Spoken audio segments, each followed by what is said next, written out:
These are some of the sporters who've managed to make it in so far. Still tailbacks trying to get here from both Cork and Limerick using the same road. Could they be due for a long day though, or could it be over very quickly?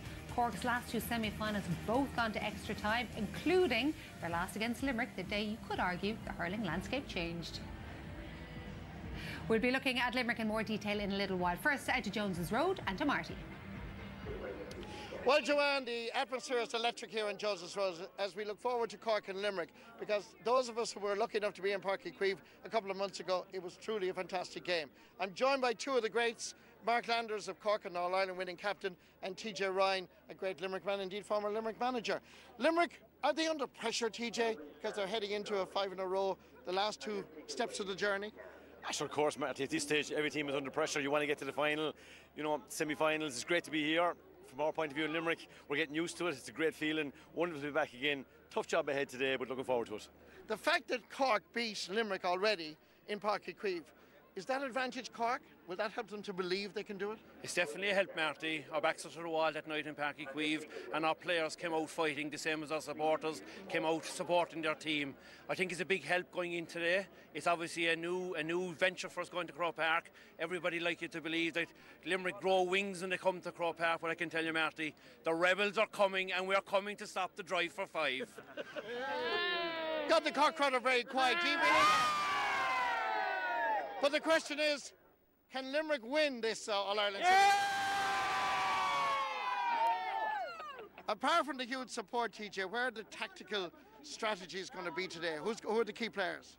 I suppose from our point of view, just get the game going. I think we struggle maybe with some of the Cork puck-outs, the longer puck-outs, the last to get into the breaking ball. I like to think the lads have looked at that once they've fixed that.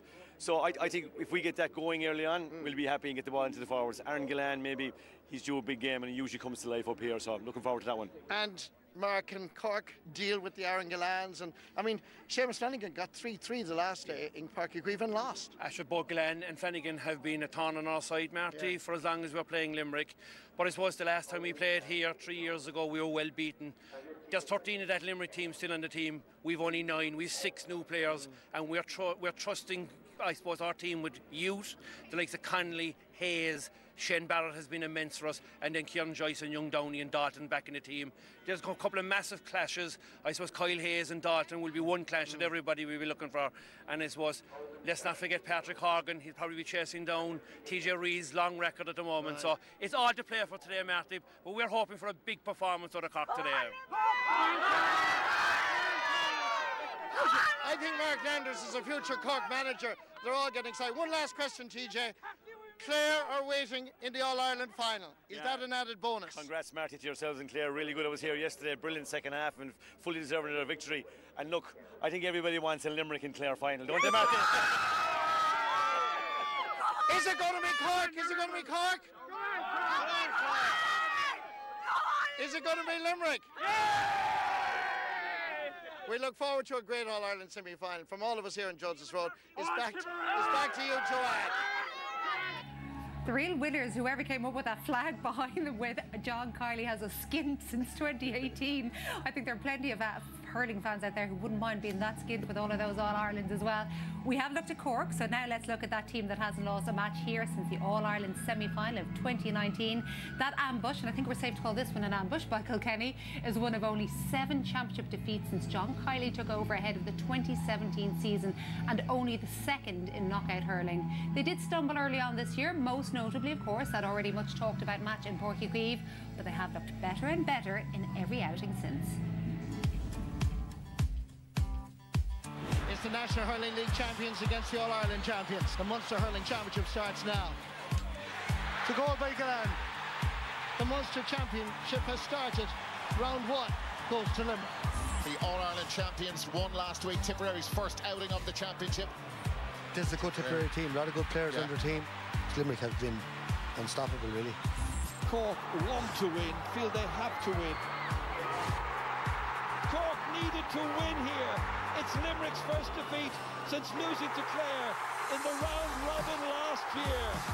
Limerick, when there's the real questions asked, that's when they'll step up, and the lads have said it in their own backyard. They've been really good here. Limerick have got over that Cork defeat. Limerick through to the Munster final. It's Clare versus Limerick in the Munster final of 2024. This is going to be a humdinger. Limerick are the Munster champions. The drive for 5 is still very, very much alive. John, good luck today. What have the last few weeks been like for you guys? It's a bit of time out of action, but how did you handle it? Yeah, we took a few days off after the Munster final just to, I suppose, maybe give the bodies a chance to heal after the Munster Championship. It's a bruising affair, so yeah, got back into training then the following weekend, and got back into our routine, I suppose, that we've had last year and the before. So before the 4 weeks was a millstone around your neck. Now it's a very welcome opportunity to get some good work done. To let the bodies heal, freshen up the minds as well. So yeah, we've used it as best we can, and we feel we're in a good place to attack the game now today. Yeah, it's badly needed, I guess, too. A call and a half, I suppose, with Seamus Flanagan, but what a player he is to come back in, and Shane O'Brien, a great option to have as well, John. Yeah, listen, our entire panel is playing extremely well at the minute. That's one thing that has come out of the last 3 weeks. The group as a whole is in a very, very good place, and they've really been pushing very, very hard for places on 26 and on the starting team. So yeah, delighted with where the group are at, and really just eager to get going with it now. Yeah, and last time we chatted, you just mentioned a good start. I mean, a good finish is important as well, but just to get off to a good start and get settled into the game, I guess that is important in its own way. It is, absolutely, yeah, and we'll be looking to hit the braces early doors now and try and get stuck into this game and try and get into a good rhythm. And listen, I know the games are mostly won in the last quarter, but at the same time you want to try and give yourself the best possible opportunity to get in a good position at that stage of the game. So yeah, listen, looking to get a good start and push on from there. Thanks for your time as always, John. Okay, thank you. Sometimes it's almost chilling listening to him, isn't it? He's so clear and concise. As we were watching that, Liam pointed out, Joe, that it isn't that long ago since we were in Ennis thinking possibly Limerick were done. So went back and looked, 52nd minute in Ennis. They trailed 115 to 9 points against Clare. Yeah, that day in Ennis, and we saw stuff kind of that wasn't really on camera, and they looked panicked at the time. And next thing, just all of a sudden got a lucky break here or there and got a few goals, and then it was on you go, and they haven't looked back since then. They've been really impressive every day. They've stepped down into the field. They've been better and better and better, apart from maybe the Cork match. But at the same time, Cork had to win that game in the 72nd minute, and they still only won it by 2 points. So yeah, they're really impressive, and everybody knows when they get to Croke Park they turn into a different animal as well. So hopefully again today, yeah. You're about to join. You're probably already a member of the Nicky Quaid fan club, which Liam started some time ago. You've also picked out somebody else you called unsung. Can we even call them unsung at this stage? Well, I think there's so many lads like Dan Morrissey for me and Nicky Quaid are the two guys that probably don't get the plaudits they deserve. Like, Dan is just rock solid. Like, he just does the simple things really, really well. And for anybody that's marking him, you don't get anything soft off him. And he just does, like, even that catch, looked up, small ball down. But Nicky Quaid, for me, has kept Limerick in this championship a lot more than people realise, even against Cork. Like, that save there was phenomenal. The reflexes here again, bounced it. Any forward, I tell you, bounced the ball, he saved it. Here again, the Munster final. Like, you'd expect Aidan McCarthy to actually hit it across your body, and he just got last. But here is where it all really took off for them. Yeah. Like, when people look back in whatever 50 years time, this flick actually won them the game, got them the All-Ireland, and from then on. But like, very unassuming character, very quiet fellas off the pitch as well, and even on the pitch, the two boys, but brilliant servants. And I don't think they get enough of plaudits for their performances every day. Because when's the last time you saw Nicky Quaid make a mistake, or Dan Morrissey, really? They're just solid. And of course, as we mentioned, Liam, when you picked him out a few weeks ago, he started life in the half-forward line with Limerick. Dan Morrissey is also a converted full-back now.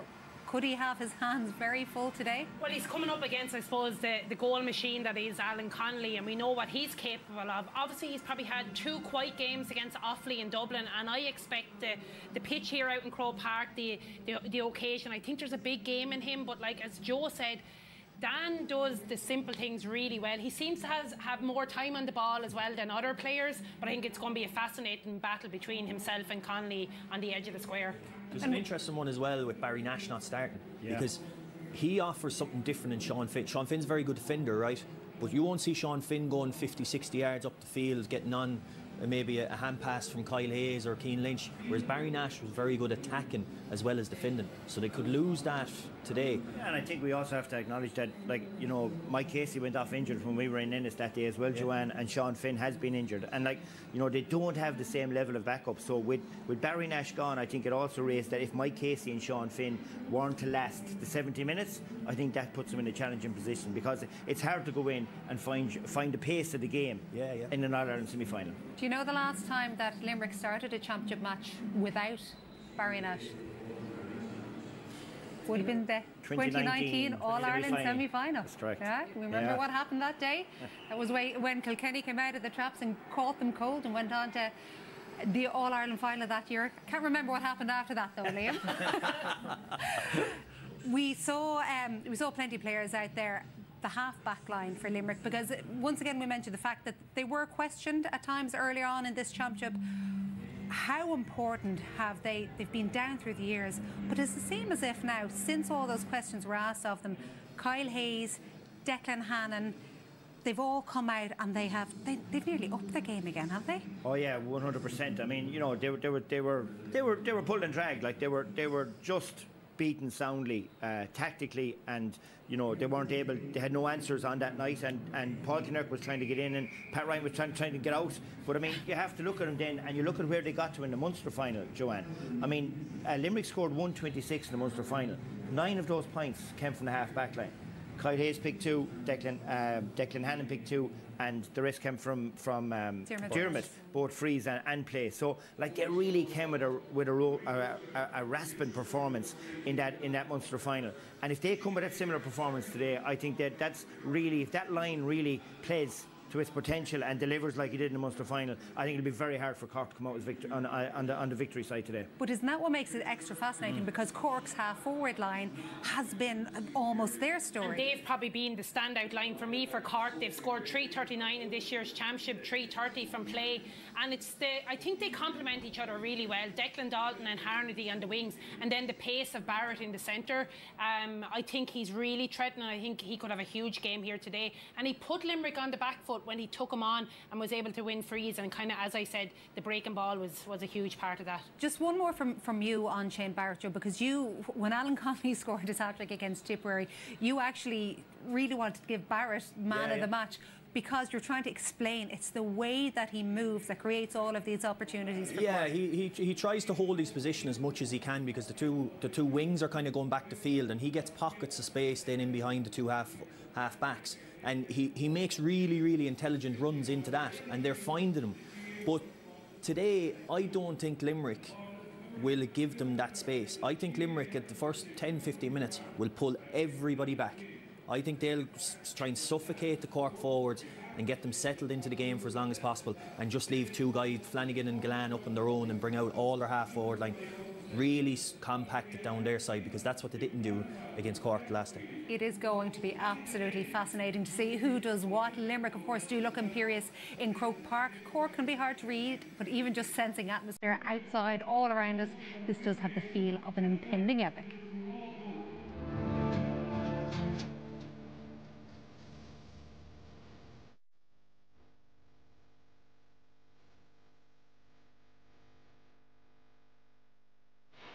From both teams, that they find the phenomenal belief, the character, the composure.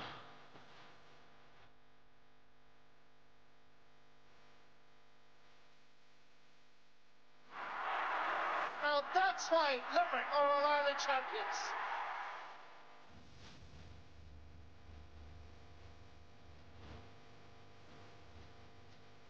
It was some match, and they may very well have rescued their season.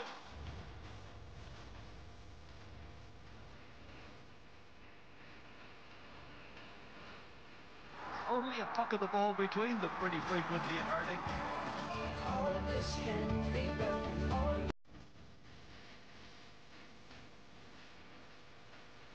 This is down to your mind now. Can you push yourself? Can you find the inner strength to say, I'm going to go and I'm going to make the move here, make the move to win the game? Imagine the prize that's going to be for one of these teams.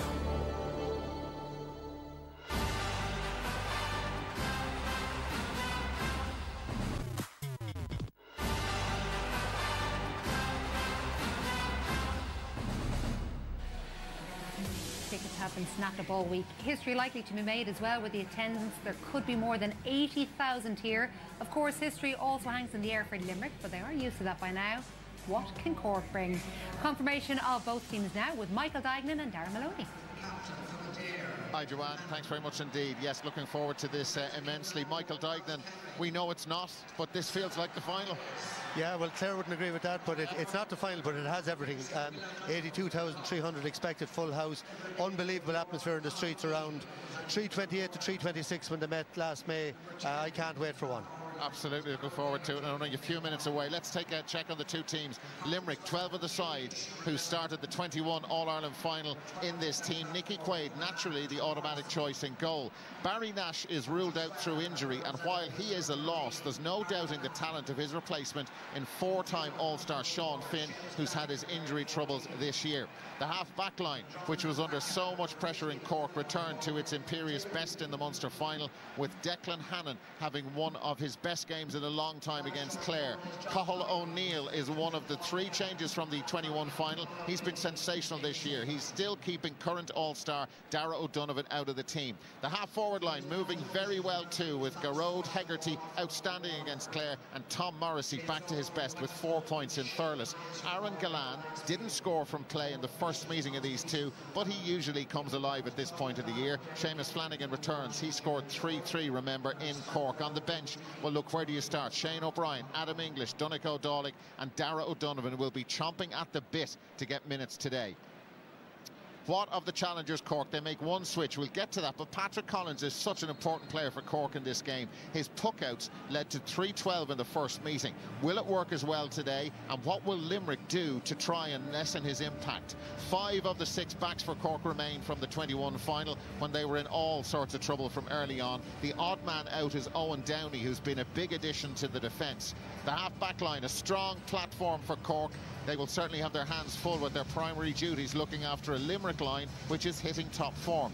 Dara Fitzgibbon was sensational in the first meeting in May with 5 points from play. Anything close to that and Cork could be on their way to another victory. When Collins goes long with the puckouts, the half-forwards will be vital for Cork, with the likes of Shane Barrett itching to get a run at the Limerick defence again. Patrick Horgan just one short of reaching the 700-point mark achieved by TJ Reid yesterday. He'll be aiming to go way beyond that too, as Hoggy, Alan Connolly and Brian Hayes try to stop Limerick's bid for 5 in a row.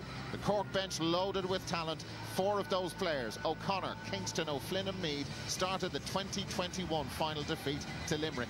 Let's go right down to the sideline now and join Damien Lawler. Thanks very much, Dara. We're in the thick of it here. Warm-up matches starting on both sides. Shane Dowling and Donal Cusack are here with me. Great to see you, lads. What a place to be, Shane. Will the Limerick lads be slightly more comfortable, so familiar with this environment and this occasion? Yeah, this is it. It's something, I suppose, that as a Limerick person, it's something we wouldn't have said too often, that you'd be comfortable in a situation like this. But obviously, now they've been very used to it for the last couple of years. I mean, having the 4 weeks off now, it's, you know, they've been doing it, as I said, for the last couple of years, so they have that well rehearsed. Now, I will say that over the last couple of years in semi-finals, it hasn't been maybe Limerick's finest performances, and Cork now have obviously got the game that they had a couple of weeks ago as well under the belt. So listen, I think Limerick they know what they're about, but going back to that game that was in Páirc Uí Chaoimh a couple of months ago, personally I think will have no relevance whatsoever. This is a one-off game. Would you agree with that, Donal Logue? Huge crowd here. We've seen the team photographs, the referees' photographs, the handshakes. Cork have worked hard for the last couple of weeks. What's their mindset going to be here today? Will the last match have any relevance? I don't think so. I don't think today is about winning. There's nothing else matters, Damien. You can see it here. There's a fantastic atmosphere, great crowds around the stadium. Look at the pitch. This is what you're bred for. These are the days. You don't worry about tomorrow. You don't worry about next week. I don't think Cork will pay any attention to any of the last couple of games, but of talk about maybe the form in the Offaly and the Dublin game. There was a certain feeling that they were foregone conclusions. I think Cork come here in a great frame of mind. If you said to those Cork players after the first 2 rounds, after the Waterford and Clare game, that they were going to be here in an All-Ireland semi-final in good spirit, taking on the All-Ireland champions, I guarantee you they would have taken it with both hands. They certainly would, and what an occasion. You can hear the slitters being wrapped, you can smell the deep heat. Shane, Sean Finn is the guy that might be using that. He's back in action today. Barry Nash loses out. No doubts about him. No doubt. Listen, his record speaks for itself. The one thing I will say is he obviously had a cruciate injury, which he was out for 9 months. Then he came back, had his hamstring, was out for another couple of weeks. So, I mean, coming up against the pacey Cork forwards that are there, he would want to be at 100%. Obviously, Barry Nash is a huge loss. The one thing I will say, though, is Cork played with 3 inside, and Barry was forced to defend down in Páirc Uí Chaoimh, whereas generally teams play 1 outside and he goes out, which allows him to get up the field. So, even if he was fit today, I don't think that opportunity would be there. So, you'd obviously be hoping that Sean is at 100%, because he'll need to be. Last question for you, Donald. What do you want to see from your Cork former teammates coming out of the blocks right from the start? What do you want to see from Cork today? Right from the start and playing our own game, Damien. We know Limerick are a fantastic team, but playing what we're good at.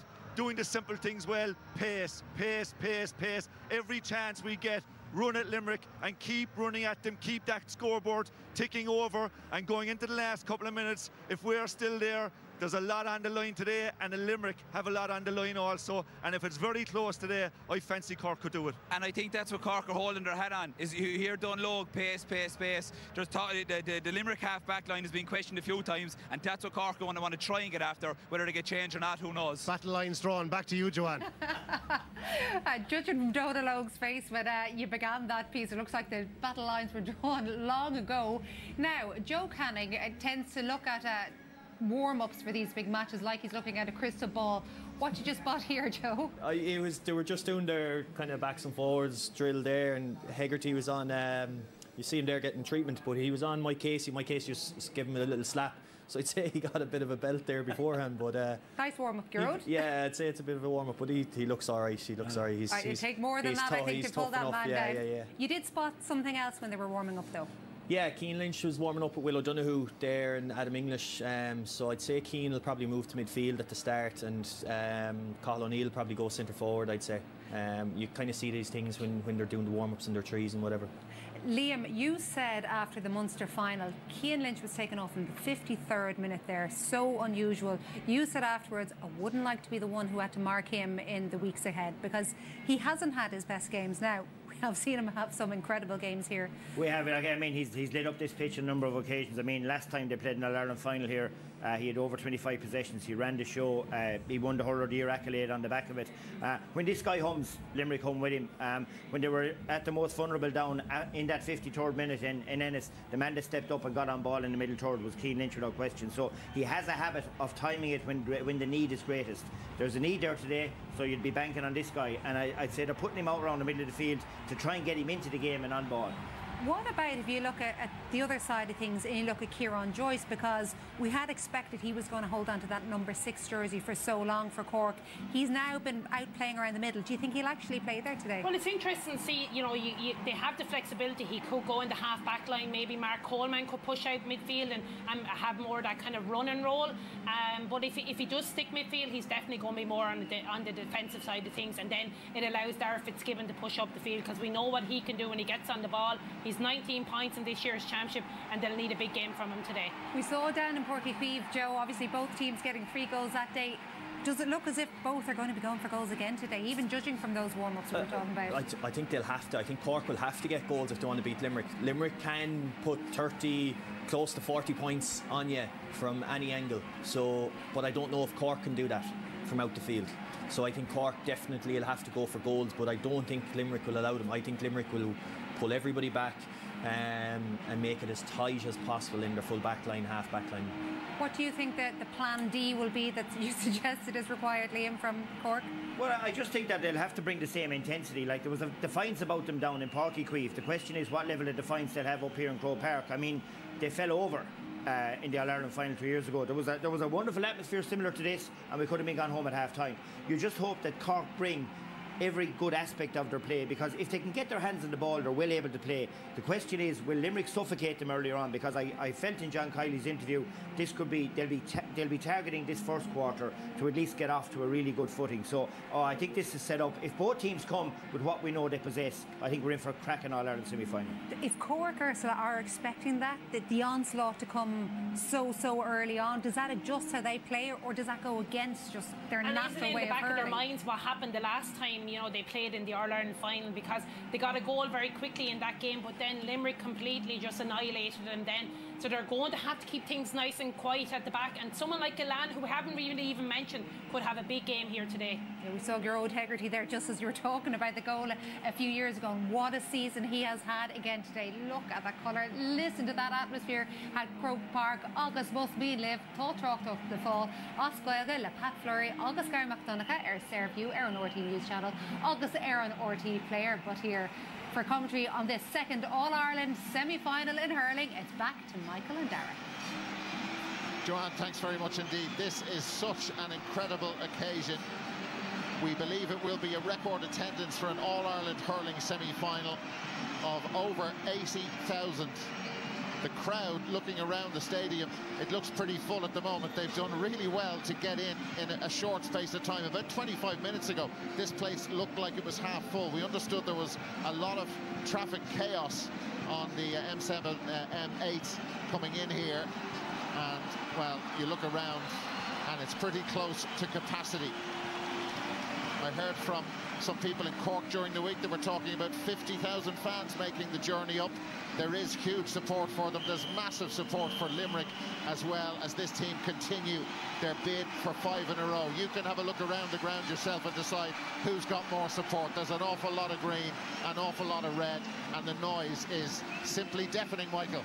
It is, Darragh, you mentioned in your scene set there, it feels like an All-Ireland final. Yeah. Everything about today, the full house, the atmosphere, the Artane Boys Band, the parade, everything is there. We saw Clare yesterday qualifying. They can sit back now and relax. This is just going to be, I think, from start to finish, there's no hiding place out there. This is the greatest, one of the greatest teams of all time versus a very, very talented Cork team. They've loads of pace, they've brilliant forwards on their day.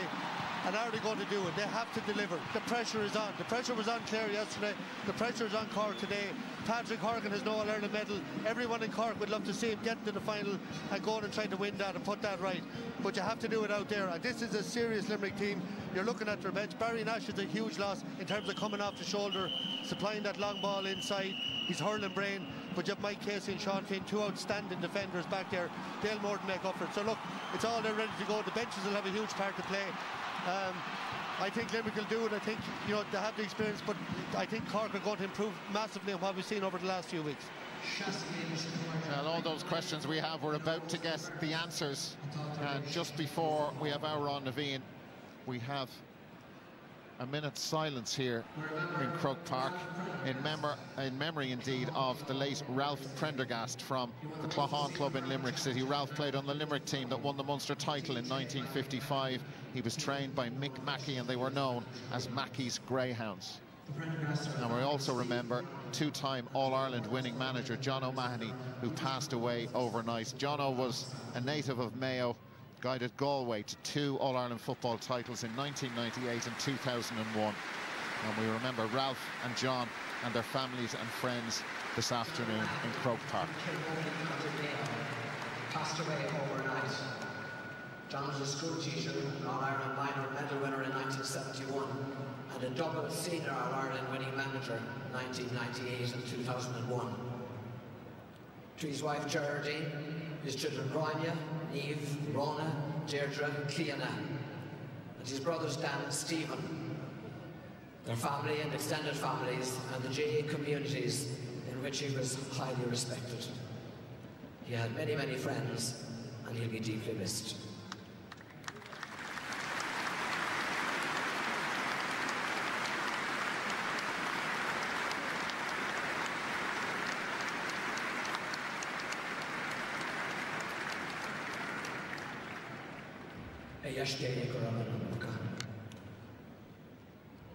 Anish Oran Navian, a Chassadoi, a Banachion Ardain, Fistio Ron O'Reilly.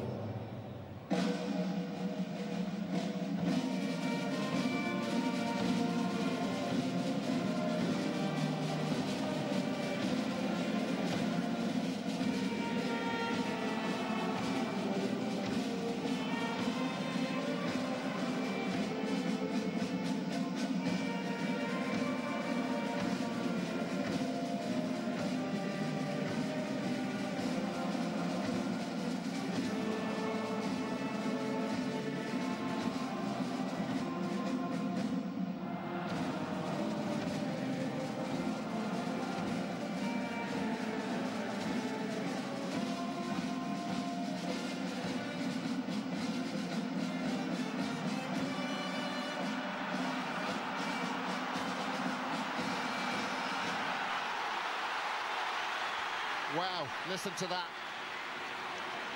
The teams going into their starting positions. The referee is from Waterford. There he is, Thomas Walsh. The start of this match could probably be measured on the Richter scale. Both of them will want to start huge, start big, leave nothing behind and get stuck in straight away. The 73rd meeting of Limerick and Cork, the All-Ireland semi-final. Dara Fitzgibbon into it straight away. No foul there. Tom Morrissey was behind him. And there is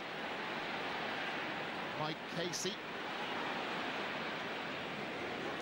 Now Cathal O'Neill in the All-Ireland semi-finals in this incredible Limerick run. They have been slightly vulnerable in the first half. They get it sorted usually in the second. Here's Aaron Gallan. Gallan just couldn't pick it first time. We had some rain beforehand. The surface is greasy, and Gallan, with 1 point from play in his last 3 games, has 1 point after 38 seconds. Yeah, and I see Tim O'Mahony has moved to middle of the field. Kieran Joyce gone to wing back. I think Cork unlucky there not to get a free. Dara Fitzgibbon definitely tripped going through. Seamus Flanagan turned up out in the wing. Lovely diagonal ball, and Gallan does what he does. So Collins goes long. How close to the D can he get that ball? Well, he gets it to the opposition 45 and beyond, and Limerick win the first Cork puck-out. The Collins puck-outs today, absolutely vital. Limerick will try and force them to go short to either cornerback and try and turn them over. Limerick playing keep ball down in that corner, just flinging the thing around the place. It's belted clear by Dermot Burns. Burns down towards Flanagan. Flanagan with the hand up, caught it at the second attempt. 3-3 in Páirc Uí Chaoimh. Flanagan gets the shot away, but it was blocked down. It's gone out for a 65, but that's a little mini win, is it, for Owen Downey on Seamus Flanagan? It is. It would have been a very difficult score from there, but Owen Downey, he's playing really well from Cork. Lovely block down, out for the 65. Interesting, the first puck out from Cork targeting Dermot Burns. You know, it's interesting from the point of view that he's one of the great wing backs I've seen, but against Cork the last day, quite a few scores came from that wing. Seamus Harney's over there, very strong in the air, so that's going to be a key battle.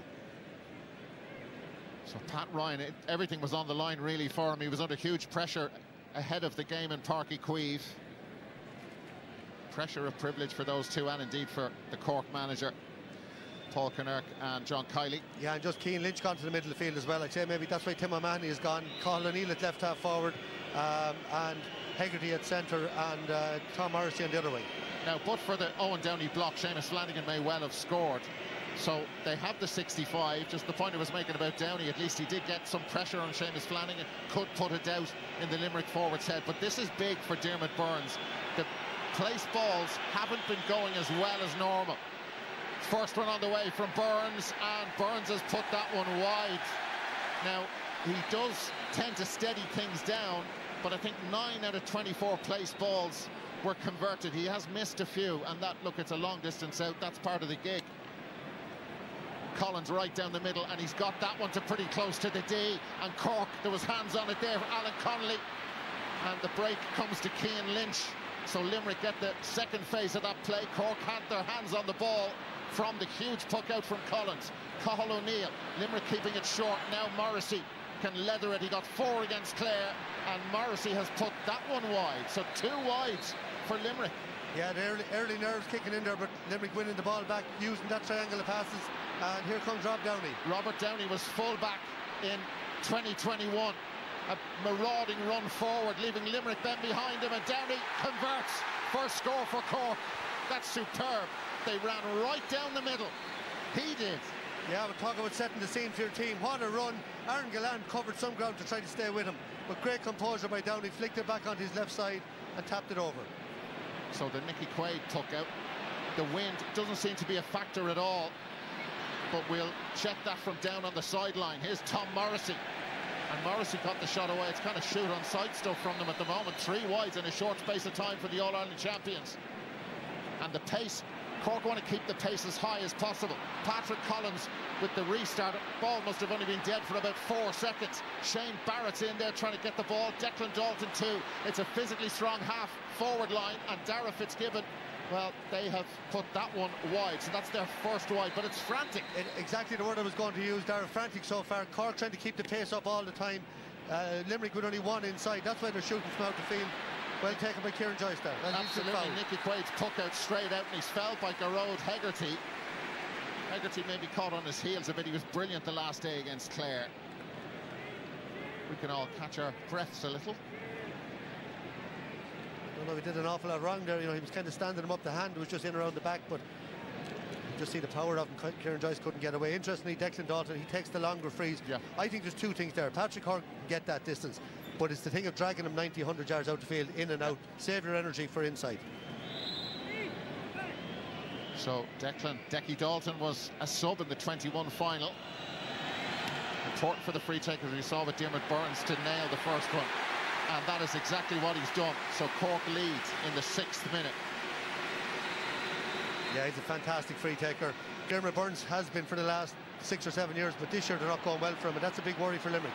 Quaid went the same side, and they've lost the puck out again. This is Niall O'Leary. O'Leary and O'Donoghue have points to prove after that final of 3 years ago. Mike Casey with very little to prove. Here's Declan Hannon. Shortens the stick. Garrod Hegarty. Pressure from Kieran Joyce from Castlemartyr, the club celebrating its centenary in Cork this year. Here comes Shane Barrett. They're keeping the pace high. Limerick look vulnerable. Alan Connolly wants early ball. Connolly wants an early score, and he's got it. Cork moving nicely early on. Yeah, that's a lovely move, and Shane Barrett has been outstanding all year for Cork. Connolly, I'd say for a second he said, will I stay going? But he's right, it's early days, sticks it over. Here's Cork again. The Cork roar. Dara Fitzgibbon wins the Nicky Quaid puck out. It's a monster score. It's a brilliant score. A moment of magic for Dara Fitzgibbon. And Cork are flying. It's a great start from Cork. Limerick in trouble with their puck outs. Cork moving, staying with them, going man for man. And interesting now what Limerick's response. We have seen this. Some of the games that don't start well, they won't panic. In the long term, they do not panic. Kieran Joyce got to stick to that. It's a scrap for possession. Cork do eventually win the Limerick puck out, and hopping, oh, there's too many steps taken there. That's a free in. That's a free in against Kieran Joyce. I thought for a moment it was going to go the other way. One strap of the helmet has been loosened. Cork 4 without reply.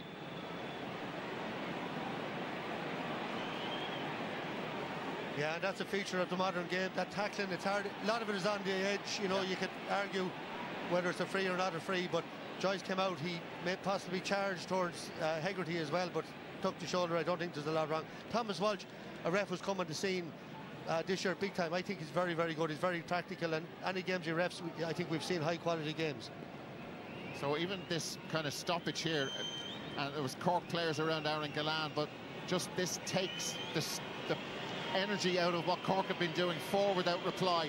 He can take his time over this. Yeah, exactly. And Burns is 65 to 7. The Cork crowd not happy. They were getting on to him. The same here now with the free. It's taken quite a while for the play. But that is just to take the sting out of what Cork have been doing and what they want to do for nearly 80 minutes of this match. Gillan with both Limerick scores. One from a place ball, that one, the other from open play. Patrick Collins keeping that one low. It's like a golf stinger all the way up. Shane Barrett got a hand to it. Cian Lynch has moved to midfield, has got the ball. Lynch only had 4 possessions against Clare. He was taken off. Tom Morrissey, they move it to Cathal O'Neill. O'Neill has had an amazing 2024, and that's continued. He's brought that form to Croke Park. And that shows what Limerick do. If you don't get the ball first time, Shane Barrett had a chance. Brilliant pick up here by Lynch. Simple ball to Morrissey, and they're on the move all the time. That triangle of passes, and O'Neill with a great score, great year he's having.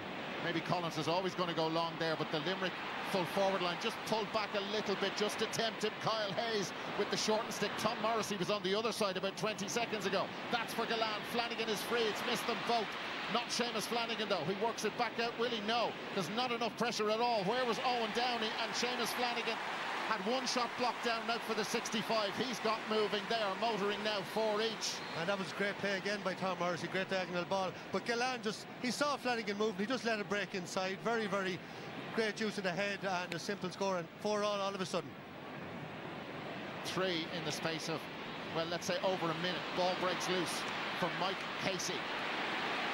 Casey is very strong, teak, tough, and they all trust each other. They give the ball to each other in very tight situations. Garrod Hegarty been forced back towards his own goal. A lot of Limerick men are free. One of them is Will O'Donoghue. Declan Hannon, his captain, ahead of him. Hannon drives forward, leaves Seamus Harnedy behind. Garrod Hegarty again didn't catch that at all cleanly. Rob Downey lets it go to Tim O'Mahony. O'Mahony going long. There's 2 in the full forward line this time. And plenty of Limerick backs on hand, like Kyle Hayes, to do their stuff. Hayes drills it forward. The free man there is Rob Downey. Coming across from the other corner is the captain, Sean O'Donoghue. A little bit of breathing space now for the whole thing, really, and some of those Cork backs as that's floated forward by Owen Downey. But his intended target was Shane Barrett, and that went wrong. That's a hectic 10 minutes. It's only 10 minutes gone there. I'm very tired watching it up here. Feels like we're playing. Well, you are, Michael. Anyway, not me. That's Diarmaid Burns. It's come to Dara Fitzgibbon. A little bit of space. Actually, quite a lot of space. Seamus Harnedy. Harnedy on his left. Sean Finn there close to him. Seamus Harnedy gets his first point of the game. 11 minutes in, they regain the advantage. Yeah, it's some lovely team scores so far. Dara Fitzgibbon again, just a little look up and good, great movement from Harnedy. So Nicky Quaid not as quick with the restart.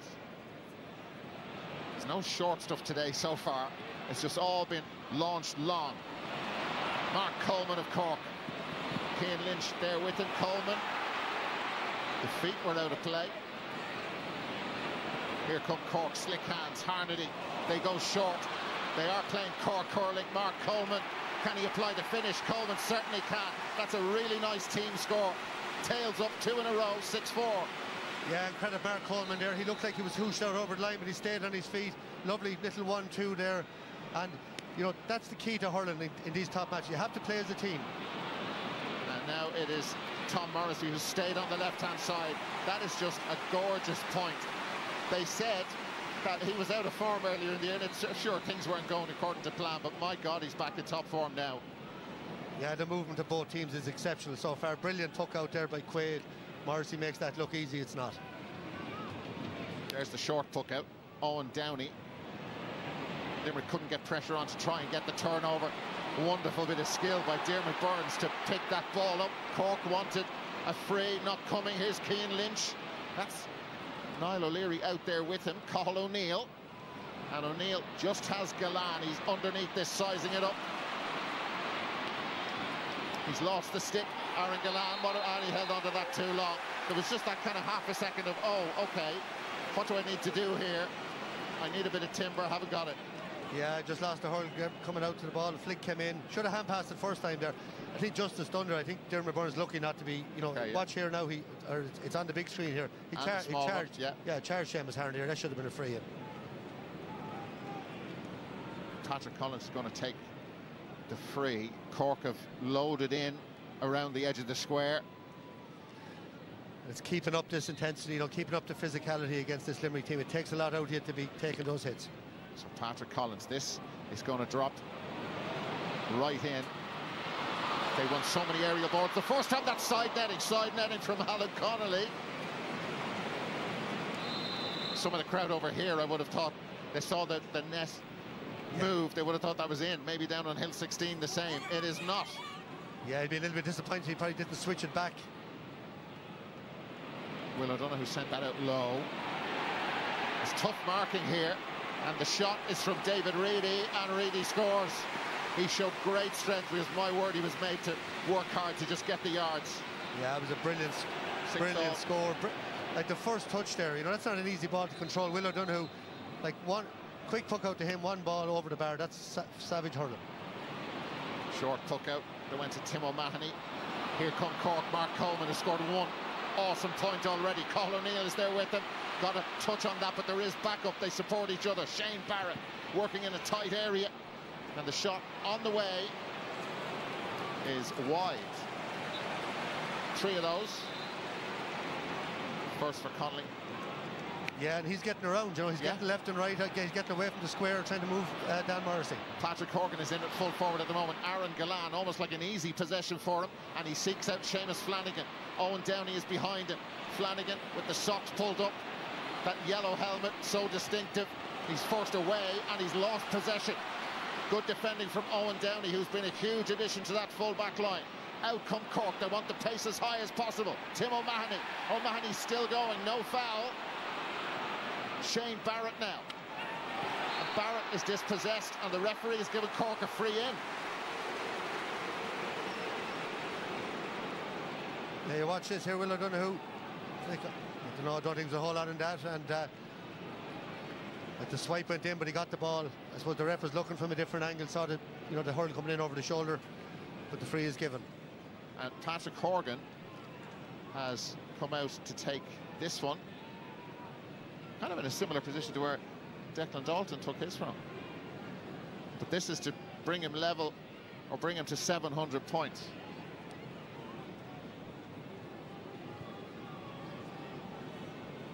Six all for the lead, and for 700 points in championship hurling. 36-year-old Patrick Horgan. And Horgan has hit the post, could break anywhere, and the shot was pulled on by Hayes. Patrick Horgan's going to have to wait to get that 700. Cork could have had a goal. Anywhere will do it. The clearance down on top of Niall O'Leary. O'Leary shortens the stick, and Limerick look a bit open. Here's Seamus Harnedy. Will O'Donoghue tried to get there as quick as he could, and Cork get a point out of the attack. That's a really nice score from Harnedy. 2 for him today. Cork 7, Limerick 6. Yeah, you don't see Nicky Quaid doing that too often. He just had to puck the ball away. He had no options, and led to that point. Now it's Garrod Hegarty, open road in front. All 6'5" of them, never going to miss from there. And he has, oh my word, I cannot believe that. That is sensational. There was nobody near him. Just too casual, and that can happen too much time. It really did. Now they try and make up for it. Garrod did as well, but he was hooked. Cork leading 7-6. Burns now involved. Cian Lynch. Lynch didn't want to take on the shot. The shot is finally taken by David Reedy, and Limerick still can't score. That is sensational, that moment for them. 5 wides, 2 of them in the space of maybe 40 seconds. Yeah, a couple of very easy ones. Hegarty just too much time. I think he probably thought it would go on for a goal there. Decided to just tap it over. You know, he really probably should have driven on. There was lots of space in front of him. So Cork go long after the short one. Diarmuid Burns, it ran away from him. Seamus Harnedy was in on top of it. Now it is Shane Barrett. Barrett, off he goes, loves running with the ball. It's Brian Hayes, chance for Hayes, bursting through. Hoggy's with him, Hayes! Goal! If they're going to do this, they're going to need a few goals. They've got their first one in the 18th minute. Cork 1-7, Limerick 6 points. Yeah, and Seamus Harnedy did well, but look at Hayes here. Lovely ball inside. That's the first touch of the ball he's got. I was going to mention he's been quiet, but he has that ability to do that. That's a great goal, buried in the corner. Diarmuid Burns should have dealt with that ball, but he was a bit spooked by Harnedy, who was having a very good start on him. Scored 2 points. After those couple of very easy wides for Limerick, maybe the whole team is a little bit spooked. We know, though, over the course of the game, they settle, they figure out issues. Well, they didn't in May against Cork. But look at this, Hegarty took it quick. Galan through. Hegarty took it quick. Galan is down on the ground. Flanagan, it's a free out. It's a free out. The referee's saying the ball was thrown by Aaron Galan. Free out. Yeah, what a passage of play there. First of all, a brilliant catch from the puck out, but Galan slipped on the way in. Hegarty took a quick free to him. And here's the goal again. Just his great composure there to get away from Mike Casey and buried in the corner. But little mistakes we don't see from Limerick, you know. Really should have put the ball down. O'Neill won the free, tap it over, get back to 3. And, you know, Cork have created this with their movement, with their pace. There's only 18 minutes gone. We've had everything. And there's an awful lot more to come. So that is belted long by Patrick Collins. Easy take, really, for Diarmuid Burns. Cian Lynch got it at the second attempt, then gets caught in a Cork sandwich. It means there are Limerick players free. One of them is Diarmuid Burns, and Burns drops that short. Safe left hand or right hand of Patrick Collins. Mark Coleman. That's a huge whack of the ball, breaking it down, and here they come again. It's Alan Connolly. Connolly through. There's a goal chance again. The referee's blown the whistle. It's no goal. The goal will not count. There is no goal.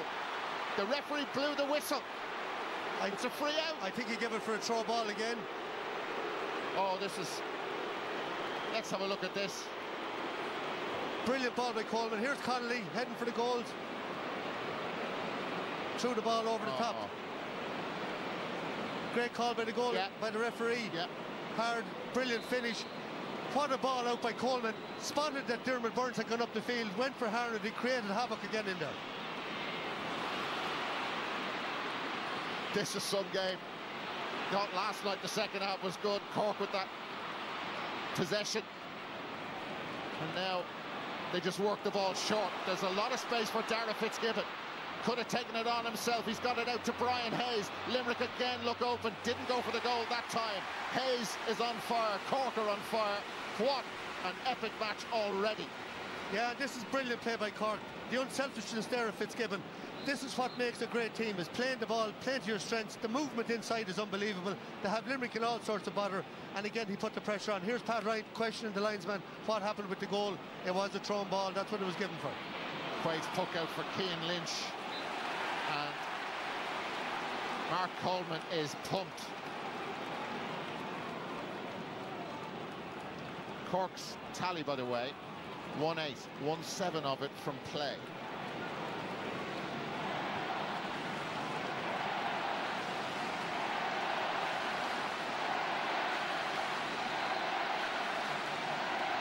Some noise.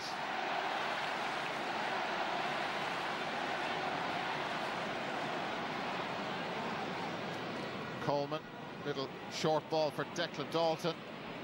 Oh, Dalton's given that away. David Reedy pounces. Referee's playing an advantage. It's with Tom Morrissey, and let's just let Morrissey get the shot. I wasn't going to say he has to score, but he did score, Tom Morrissey.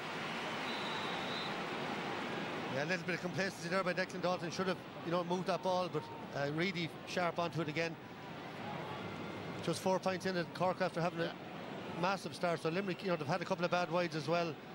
They won't be too worried yet, but Cork have done everything asked of them so far. They're going long, which is brilliant to see. They're tackling them in the air. They are. It was Limerick's first goal. Wow, Dermot Burns. What a catch. And now Burns has really opened the shoulders.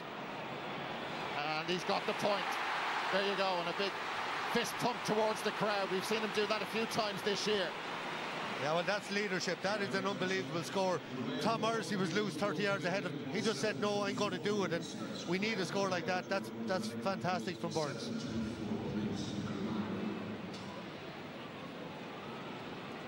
So, Cork get it moving again. Limerick are not pressing them at all there, really. So we've seen that routine from Cork a couple of times. Pop the ball back to Patrick Collins after he played it short to Niall O'Leary. Great bit of fielding from Seamus Harnedy. The shot is on its way. The reaction of the Cork crowd will tell you, and they didn't like it, so it's wide. There's some battle between Harnedy and Dermot Burns so far. Now there's Cathal O'Neill from the middle of the field. Not enough pressure on him, and O'Neill will punish you all day long. So, having been looked a little spooked, there's 3 in a row. Yeah, great response from the goal. I know they got lucky maybe with the second goal, but they've settled into it now. Declan Dalton under pressure. Kyle Hayes is there. That's a huge physical battle between the two of them. And how long will the referee? Well, he let it develop because Tom Morrissey taped it up, and Seamus Flanagan just loitering around the back. Off it goes. Reedy is to his right. Flanagan, the hat-trick hero from Páirc Uí Chaoimh, goes to Reedy. They can walk it in now. It's Aaron Gillard. What a stop from Collins. Unbelievable. It's still there. Gillard is still going. Took a lot of steps. Flanagan, another save from Collins. Free out anyway for too many steps. That is an unbelievable double moment from Patrick Collins. Well, that's an unbelievable act of bravery. It's an unbelievable save, but he threw his whole body. And look at him going back again here. Blocked the second with his body as well. That is inspiration. Look at him coming out. This is Slitter going maybe at 100 miles an hour. Oh. Threw himself in front of it. That'll be sore. He won't feel anything now. The adrenaline is flowing. No, well, there's not a bother on him. But it shows you what, Limerick are so dangerous. If that had gone in, they're in the lead. But that's a savage save. We've had everything. I've said it already. There's only 23 minutes gone. It's a cracking game. Patrick Collins. Burns went for that again. Dan Morrissey in after it. Cork, there was a little flick in there. It was really clever from Connolly. And out comes Harnedy. Harnedy to Shane Barrett. And again, back to Seamus Harnedy. Nice stick work once more. Patrick Horgan. Horgan is going to have to wait for that 700 thing. Yeah, good pressure by Limerick there. They forced Cork into the mistake. Niall O'Leary was loose outside. Hoggy didn't see him. And you know, you're going to get that. You can't keep up this intensity. No. There's going to be lulls in it. Mere, you are the players, I know. Limerick had opened up a big space in front of Flanagan and Gallant, as they normally do. Here is Cian Lynch, and Lynch has scored. Just like half a second, the blink of an eye. 4 in a row, Limerick. Yeah, great response. That's 5 of their 6 forwards have scored from play now. Hegarty hasn't yet. He had an easy chance, he missed it. But they seem to have, you know, they've been out for a month. They haven't had a game, maybe take a little while to settle in. Here we are again. Word. Patrick Collins gives it straight to Aaron Gallant, and Gallant converts. He's on it today from open play, isn't he, Gallant? But that's a gift from Patrick Collins. We can see what he's trying to do, but everything today for Cork has to be perfect all the way through. Yeah, it might have come from, you know, the reaction maybe of Limerick. Burns catching the last long puck up, but they've gone long again now. Level for the 4th time. That is some tussle for possession. Patrick Corgan managed to get the ball away, and that surely has to be a foul by Casey. A goal chance! No, it's wide. We're going to go back for the free. Referee was playing the advantage. Let Brian Hayes go through. It's difficult from up here to see how close he actually was with this. No, he let it go. Lovely ball in for Fitzgibbon. Look at this for a little flick. I know. And the ball has been tucked out. The referee gave the score. Yeah, gave the score. Yeah, he had indicated to pull it back. He gave the score. Okay. That's 1-2 for Brian Hayes. All of a flash, as the man says. But you know, the new rule, the black card, the penalty, it's brilliant for that, because they couldn't pull down Fitzgibbon. Normally that would have happened, and played on, created the goal chance. Good refereeing, good score. So that's Cork's first score in 7 minutes. Limerick went 7 minutes without a score as well. Cork look open again. Cian Lynch. That is going to drop in on top of Flanagan, and Flanagan put the hand up. Cork at the sweeper in. It's a free in. It's a free in for Limerick. The referee was playing an advantage. Yeah, that was a very important stop there, because Hegarty was gone off the shoulder here. Downey saw that. He was gone through. Yeah. He stopped him.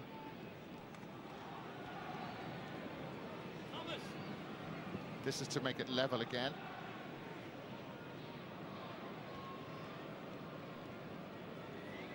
Yeah, this man always seems to go on to another level when it comes, you know, out a month. Yeah, that month, I think, I'd say he really gets into prime shape, and comes here ready to rock, and he looks very, very sharp today. And that is Aaron Gallant's point. Limerick 12, Cork 1-9. Level 5 times. Yeah, Limerick just going man for man. They're leaving all the space at the back. They're willing to trust their defenders, which is interesting. Well, they had issues in the air in Páirc Uí Chaoimh. Seamus Harnedy wins the puck out, blocked from Cian Lynch, or Hook indeed managed to get the stick in there. And surging out from defence, Declan Hannon, the captain. And here they come. This is Mike Casey. Casey has help from Gearóid Hegarty. Hegarty fires the ball in low. It's David Reedy, and that is gorgeous. Stunning hurling. Well, that's a brilliant score, Darren. Started by Cian Lynch with a brilliant hook on Seamus Harnedy. The ball worked out, but Mike Casey to Hegarty. Hegarty hasn't scored, but he didn't panic. He did the right thing again and picked the ball, picked the pass to Reedy, who knocked over his second. It's all about the team. Has to be. So they go down again to the Diarmuid Burns wing. Brian Hayes got the ball away. Shane Barrett did the same. Now that's a lovely ball. Wonderful opportunity here. Here come Cork, and the free, and the foul is given. Free in. Ball has ended up in the back of the net, but that was Tim O'Mahony up there, adding an extra dimension. That was Tim O'Mahony, but look at Fitzgibbon. I know. Look at the vision. He saw the extra man inside. It's rarely I can remember a match with nearly every player on the field is on fire. They're all playing well. It's you know, it's so unique. Everybody's having their moments here and there, winning battles, losing battles. It's just fantastic. Well, Patrick Horgan has had to wait for his scoring moment. That's half an hour in, hard to believe. I know, yeah. I love the routine. He just brushes the turf and nod back to the ball, and normally that happens. Oh my word, then we're going to go to, okay, we're going to go to Hawkeye. Fair enough. We have That, if the umpires aren't sure, and Patrick can see the funny side of it for the point number 700. Yeah. Let's have a look. What do you think? I think he missed it. Yeah, he did miss it. Yikes. That was the right smile. Is it weighing on his mind? I wonder. You know, TJ played here yesterday. He's at 7:06 now, isn't he? Yeah.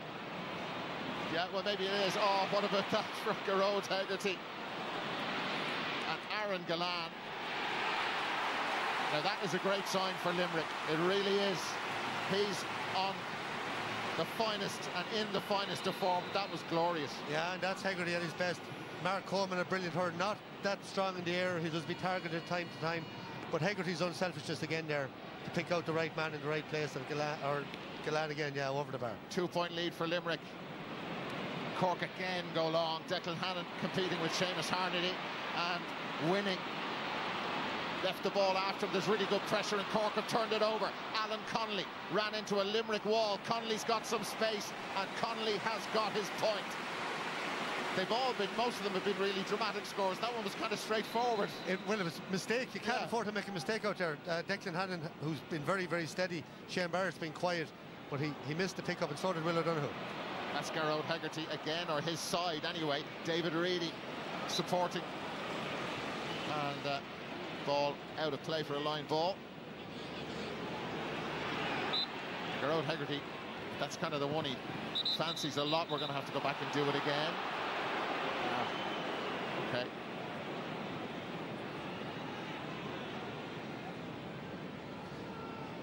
I don't know why. I know. Yeah, the Cork lads don't want to go back. Like Here's so there's the Cork player didn't retreat from the line ball. What is going on here? So Thomas Walsh is saying that that's a free for... But the Cork player wouldn't retreat away from the ball. So if anything, it should free in. I think he's given a free...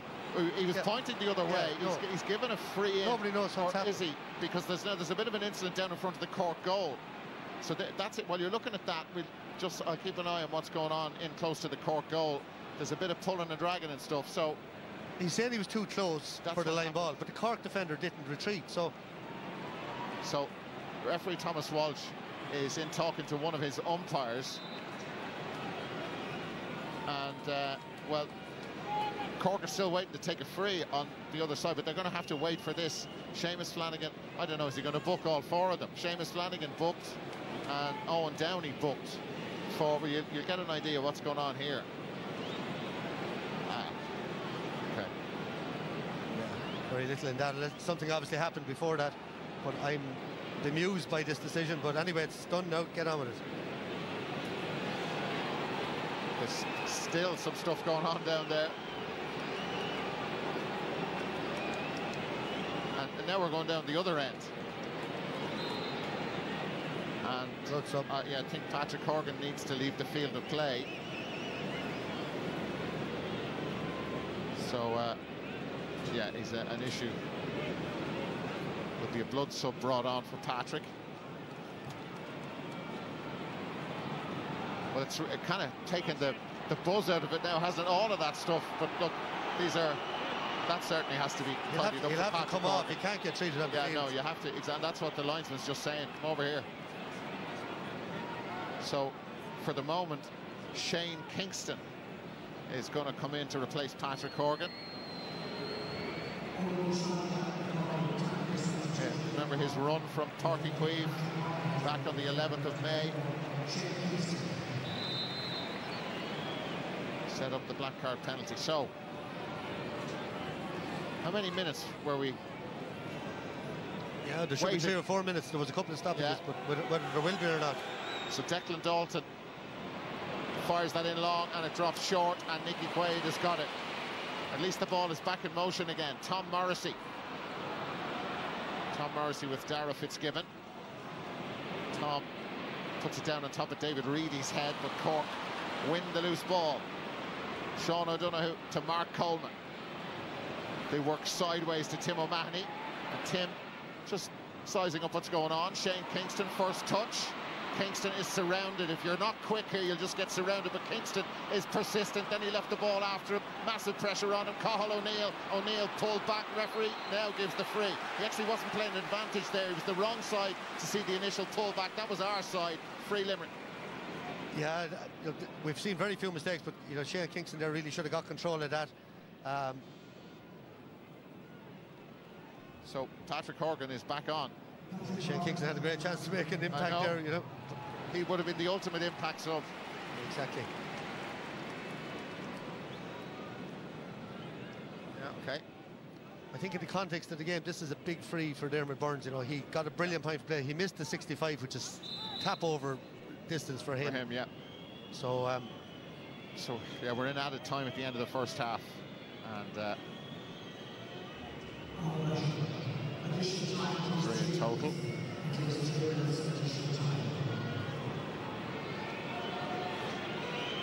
Dermot Burns on its way, and Burns is looking anxiously after it, but you know what? He need not have worried.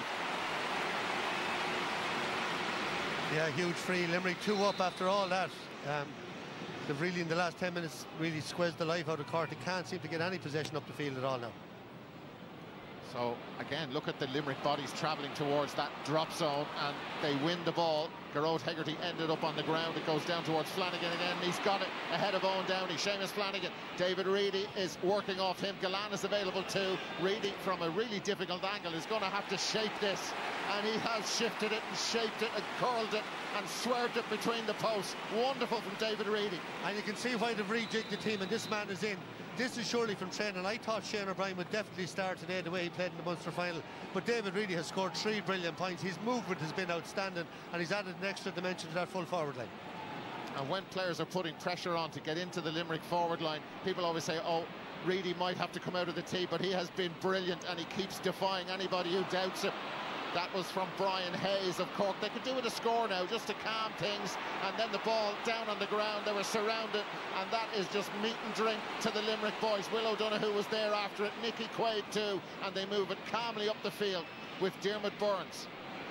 In that game in May, Cork were leading 2-15 to 110 at half-time.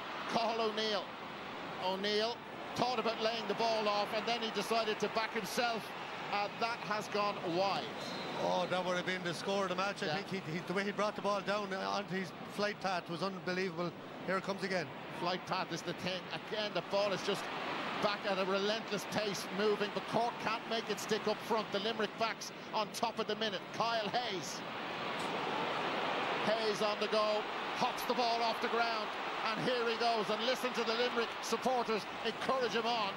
And I think he was just too pumped there, but actually he lost the stick. There was a hook in there which took the sting out of the shot. Gearóid Hegarty will feel he should have caught that. Yeah, you have to credit Declan Dalton there. I said, here we go. Do you remember famously Hayes took the ball up and scored a goal before half-time? He said to himself, let's go with this one, but Dalton stuck with him. So that's played short for Shane Barrett. Will O'Donoghue in front of him. Barrett backs himself. Off he goes. He's really quick. Wants to be in these situations. Barrett. Nicky Quaid got a touch, and it's gone over for a point. Nicky Quaid felt and knew he had to deal with that. Yeah, I'm not sure if it was going over anyway. He nearly brought it down himself. I think, looking at it here, great run by Barrett. I think it was going over. That's half-time. What a game of hurling. What a half of hurling. An epic first half. We'll have to get the thesaurus out to get a word better than that for the second half, because this is going to be absolutely incredible drama here in Croke Park. At the break, the half-time score is Limerick 16 points, Cork 111. Analysis to come after the break.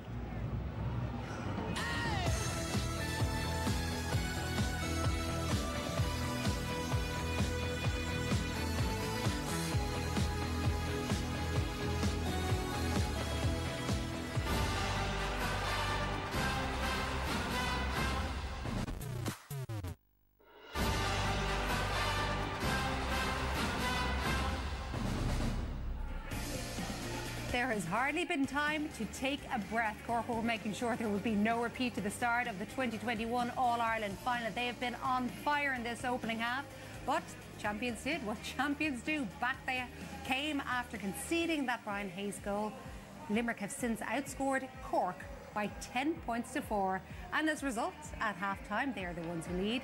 Limerick 16 points, Cork 111. There are so many scores for both teams. Let's get straight into it, though, Liam, about what happened in that opening half as we have a quick look at the stats. 49%, 51% possession. Cork 13 out of 22 on their own puckouts won, which is interesting in itself. But everybody knew that Cork had to start brightly, and they had goal in their mind. Yeah, you have to give them credit. You know, initially they got 4 points to 1 up, but their first quarter was hugely impressive from a Cork perspective. You know, this is really well worked. You know, Limerick being Limerick, really intensive, forcing you to work really hard, and I thought it was a lovely triangle work there between Tim O'Mahony, Seamus Harnedy. Mark Coleman gets on the end of it and strikes a lovely point, and that was a great score. And again, I'm really impressed as always with the movement of Seamus Harnedy. Here you are, Darragh Fitzgibbon, and they're watching if they see a break, and he doesn't get the first touch, but he has enough time and gets a great score. And that was there was a real intent in Cork's early style of play. And I suppose then defensively, Niall O'Leary, you know, being the intelligent player he has an extra bit of time here. He looks up, a good ball inside, and again, look at I think it's the movement of the Cork attack that's causing Limerick trouble, and you know, that's a fine strike over the bar. And we always associate that with Cork, that kind of intelligence again, and that middle third area that Liam spoke about before the game. But Shane Barrett here gets the break, you know, breaks the tackle as well, and that's what you love to see. And Brian Hayes, who's such a force with the ball in his hand, takes on the Limerick defence brilliantly and buries the ball in the back of the net. And we said beforehand, Cork needed goals. You know, they got 15 goals in the championship up to this, and Brian Hayes has had a storming first half performance, and he's just one thing on his mind, and that's going for a goal, and left Nicky Quaid with no chance really. And in a little while we'll be looking at whether or not he was denied a second goal, because there were some big calls there. First of all, let's look at how Limerick, it wasn't just that they responded, it seemed like everybody all over the field responded. Yeah, in fairness, it was probably at the start of the game, they looked a little bit nervous or that. There was a few wides uncharacteristic, but they still worked their way into it. And like Diarmaid Burns is getting big into the game now. He started off and missed the first free, probably took a long time over the first free, but missed it. But since then he's come into the game. But Harnedy is giving him a bit of trouble. But Limerick are they're doing the basics really well. They're winning a lot of their own puck outs. Cian Lynch here again. Galan is going really well inside. David Reedy again. Like, he's probably one of these guys that pops up with 3 or 4 points and you don't even know. But they probably could be more in front if they started off the way they finished the half. That's indicative of a lot of it, isn't it? Yeah, it is. It's their work rate. Will O'Donoghue, savage work rate again. He's coming back, but they're working it out, and they do the simple things really well. Casey knows he's not the shooter. Gives it to Hegarty, and a lovely ball, and really simple ball over the bar. Really simple hurling, you know. But Cork, actually, Kyle Hayes is a little bit quiet in the match, but that's because of Cork. They didn't hit one puck out down top, not one. And Declan Dalton isn't in the game either, but I'd imagine that's a little bit of a game plan to kind of keep Kyle out of it as much as possible. Okay, it has been absolutely fascinating. Only those 2 points in it at half-time, but it is in favour of the All-Ireland champions.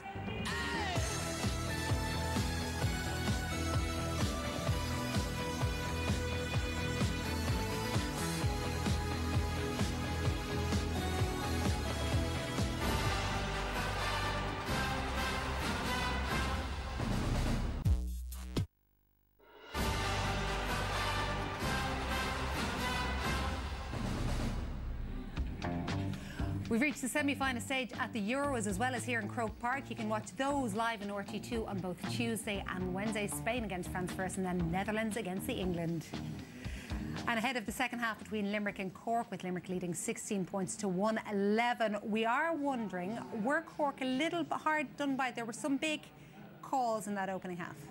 Yeah, and as you expect in a game like this, it's a game of inches. The first time we look at the throw ball with Galan, probably on second look here, I think this angle shows it's probably not a clear separation of the ball. So for me, it was a throw ball and a free out. The second one, Liam. Yeah, the second one again, Cork do really. Alan Connolly, well, I mean, what a knockdown.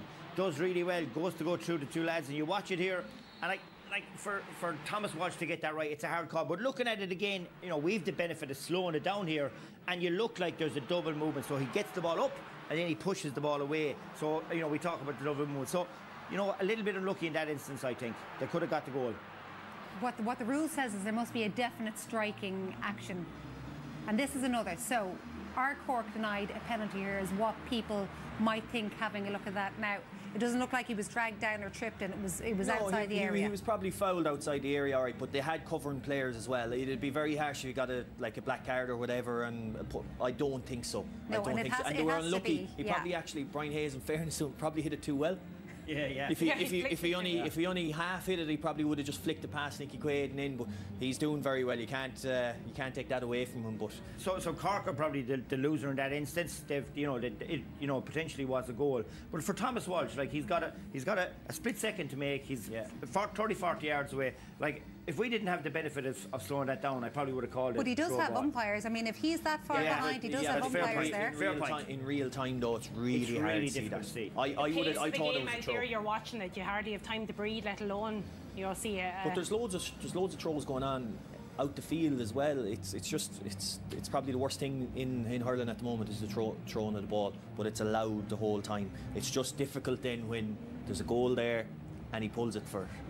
So that's maybe the issue. But I mean, overall, Joanne, like you have to give both teams great credit. I mean, we've seen some spectacle. When you see the way Cork came out with such intent at the start to go 1-8 to 6 points up in that first quarter, and the way that Limerick came back as real champions do and said, hold on a second, and they've roared into the game since, and now they're gone in 16 points to 111 up. So like they're treating us to a really great contest with a packed stadium. I think the third quarter, hopefully, if it lives up to its billing, has the makings of a really big third quarter, because you've got to hang on to Limerick now in the next quarter. That's a really big part for And I think Cork. it's the bench that will come in the second half. We talk about the strength and depth with Limerick. We saw Shane Kingston, a brief cameo. Will we see Robbie O'Flynn? I think both sides have strength in the forwards, in their subs, and I think the bench could make a big difference in the second half. Cork, we know they love goals, and it looked there like they were going for them. Do they feel that they have this Limerick full back line? Yeah, they probably do in some aspects, but then again, when you don't take your chances, it could come back to haunt you. We've seen it yesterday with Kilkenny.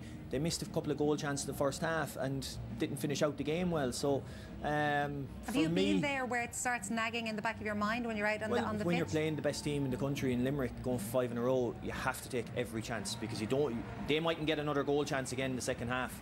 Well, you have to say Alan Connolly and Brian Hayes have been a bit subdued in their previous two outings. Like, they've really been impressive today, really impressive. And you'd fancy one of them maybe to get another green flag. And they've been getting the ball to them as well, Liam, which I presume is obviously crucial in all of this. Yeah, for sure. But they need to work it a little bit quicker. Sometimes they're delaying a small bit, and the quicker it gets into the full forward line, the better for them, because Limerick get players back if it's slowed down. It is so finely poised. Limerick used to be the kings of the third quarter. They've been rather fond of the fourth quarter lately as well. Let's see what Cork can manage in this second half as we go back to Michael and Dara. Joanne, thanks very much indeed. We are just about ready to go here. Real buzz around the stadium during the half-time interval. There are no changes to either team. Let's go. And off we go. No, we don't. Okay. Let's go again. We'll edit that bit out later. That was a rather low-key start to the second half, but that couldn't just use those two words to describe any part of this match so far. And here comes Dara Fitzgibbon for Cork as they get the first point of the second half, and they'll take that. Thank you very much. Yeah, again, a lovely simple score. Ball broke to Seamus Hardy, and again, it just got the head up, little flick inside. Dara thought about it for a second, taking it on, but he tapped it over, right thing to do. Nicky Quaid with the restart, and it's won by Mark Coleman. And then he could just feel the presence of Hegarty behind him, and Coleman, though, keeps going. Scored a stunner in the first half. Coleman blocked down. Ball runs loose. Alan Connolly has got it under control. Connolly for Cork, looking at the Limerick cover around him, is going to have to do something different. He just has. Patrick Horgan. This is for point 700, and Patrick Horgan has got it. After some misfires during the first half, maybe it was playing on his mind. He hit 700, 6 behind TJ. Yeah, there it is up on the big screen, 700 points. What an achievement, what a hurler. Brilliant play by Connolly to flick it out to him under pressure. So the teams are level. That's the 6th time. This could be a long evening. We take it, Cathal O'Neill. O'Neill sizes up the options, and he has just hit a perfect point. What a player that fella is. Yeah, that is some score, but the skill level of Keane Lynch is off the charts. He flicked the ball into his hand first. Then he played around with it as if there was nobody on the field. He was out the back garden and flicks it back to O'Neill, who makes it look so easy from the line. Sideline. Right down the middle from Patrick Collins, and onto it now is Shane Barrett. Barrett, the cover comes towards him. Shane Barrett for Cork, and we picked up where we left off for like 34 and a half minutes of the first half. Yeah, and credit to Cork, you know, that long puck out worked really well early on. Then Limerick got the grips, but they're back out with it again now, and Barrett is having a great season. That's a great score. So now Garrod Hegarty, he has been fouled. David Reedy was thinking about taking it quickly, but Aaron Gallan just starts to trot towards him. This is a massive achievement for a massive player. Yeah, fantastic, what a player. A lot of talk at half-time then there about the hand pass or thrown ball. The lads talked about it at half-time. I think the frustrating part is there's so many thrown balls nowadays, and I get texts every week about it. I don't comment that much on them because you'd spend the whole game talking about it, but that was a split-second decision, a split-second call, but it could have a huge bearing on the end result.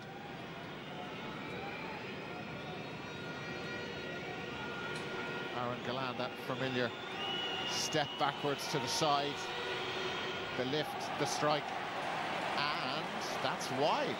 That's not very familiar. 7 wides Limerick. Every moment in this match feels like it's important. Yeah, and something tells me there's going to be lots of twists and turns yet. So this is going to drop at the edge of the D. Hayes had his hand up after it. Barrett, it breaks loose to Alan Connolly. Connolly in the blink of an eye with the score. They've started the second half very nicely, outscoring Limerick 4-1.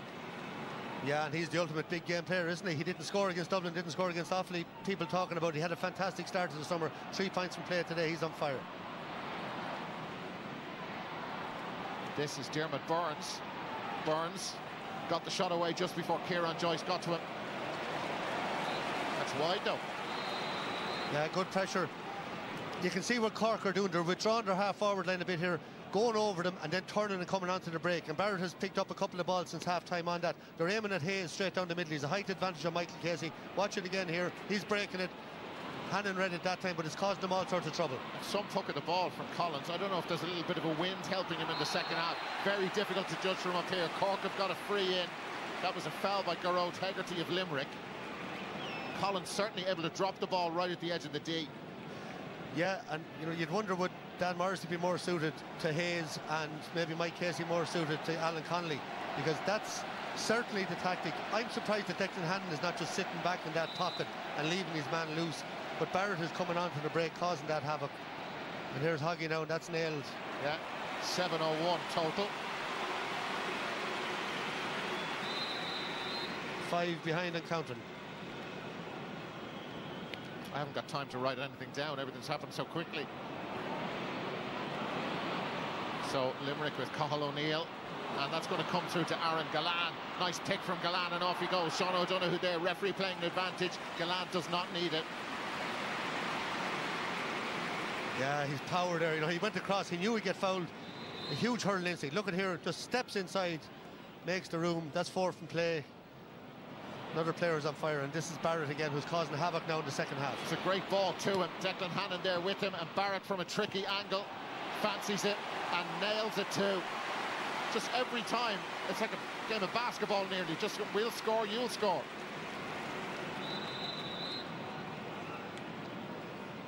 Just attack after attack, and it's all precision.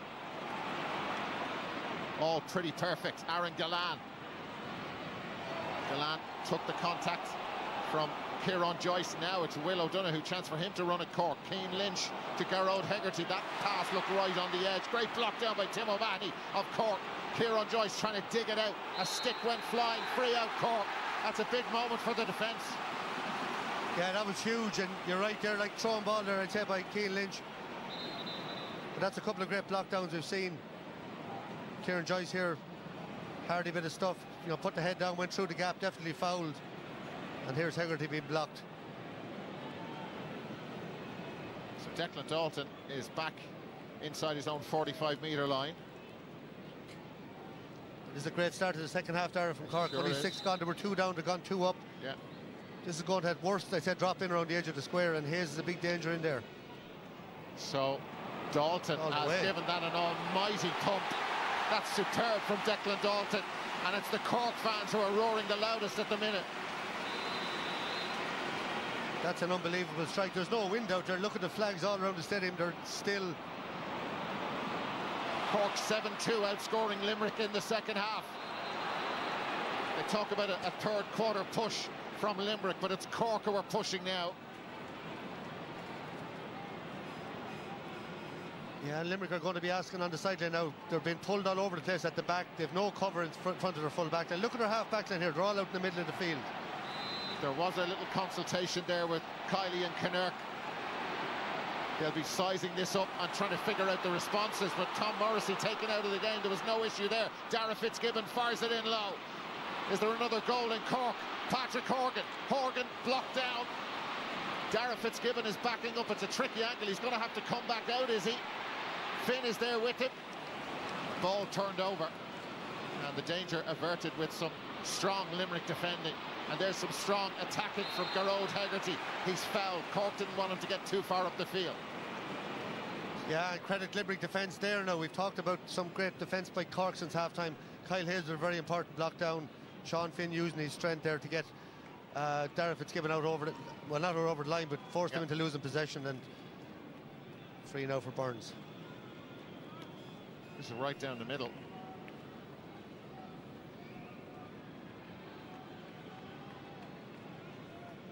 The flags on Hill 16 are certainly been well moved by whatever wind is out there, but just it's impossible. The flags down at the sideline on both sides are limp at the minute. But those flags were behind the goals were actually limp a minute ago as well when they commented. No? So it's swirling. The Cork fans don't like the delay from Diarmuid Burns. Burns has nailed that. He put the finger up in the air. From the moment he struck the ball, he knew, and that's a big score and a big moment for him.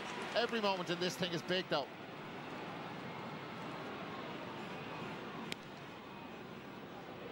Three points for Limerick, second half. Cork winning their own puck out. That was brilliant from Dara Fitzgibbon. On his bike now. I don't know who left behind, but I don't know who got close enough just to put him off.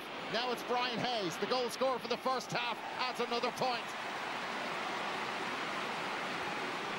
Every time they get the ball down there, well, you think that with both of them, it's just going to be a score of some nature. Yeah, Dara Fitzgibbon is having a serious game on Will O'Donoghue. We all know how good O'Donoghue is. Fitzgibbon is 3 from play. He set up a few more, and Hayes benefiting there. Now Cathal O'Neill. And O'Neill, brilliant running with the ball. And O'Neill is still going, leaving half of the Cork team in his wake. O'Neill has put that wide, though. He tried to do too much. On another day, it would have worked. It didn't right there. Yeah, Galan came to him. We should have picked him. Limerick all over the place here now. Limerick losing their shape completely. Decky Dalton. Point. Well, they really are making hay now, Cork. But there's such a long way to go. They've got a 4-point lead. Cathal O'Neill missed, it feels like about 5 seconds ago, and he's missed again. Now that is uncharacteristic.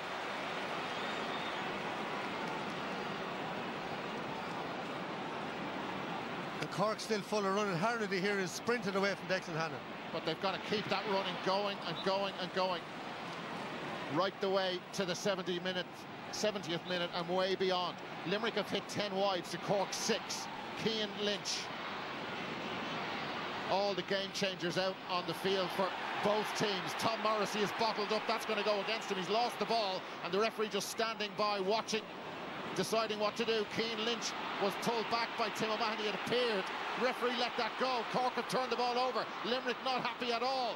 And here comes Brian Hayes again. Hayes with Mike Casey in front of him. Back to fancy bit of skill. It didn't work. Morrissey has it. Hannon has it. And now Seamus Flanagan.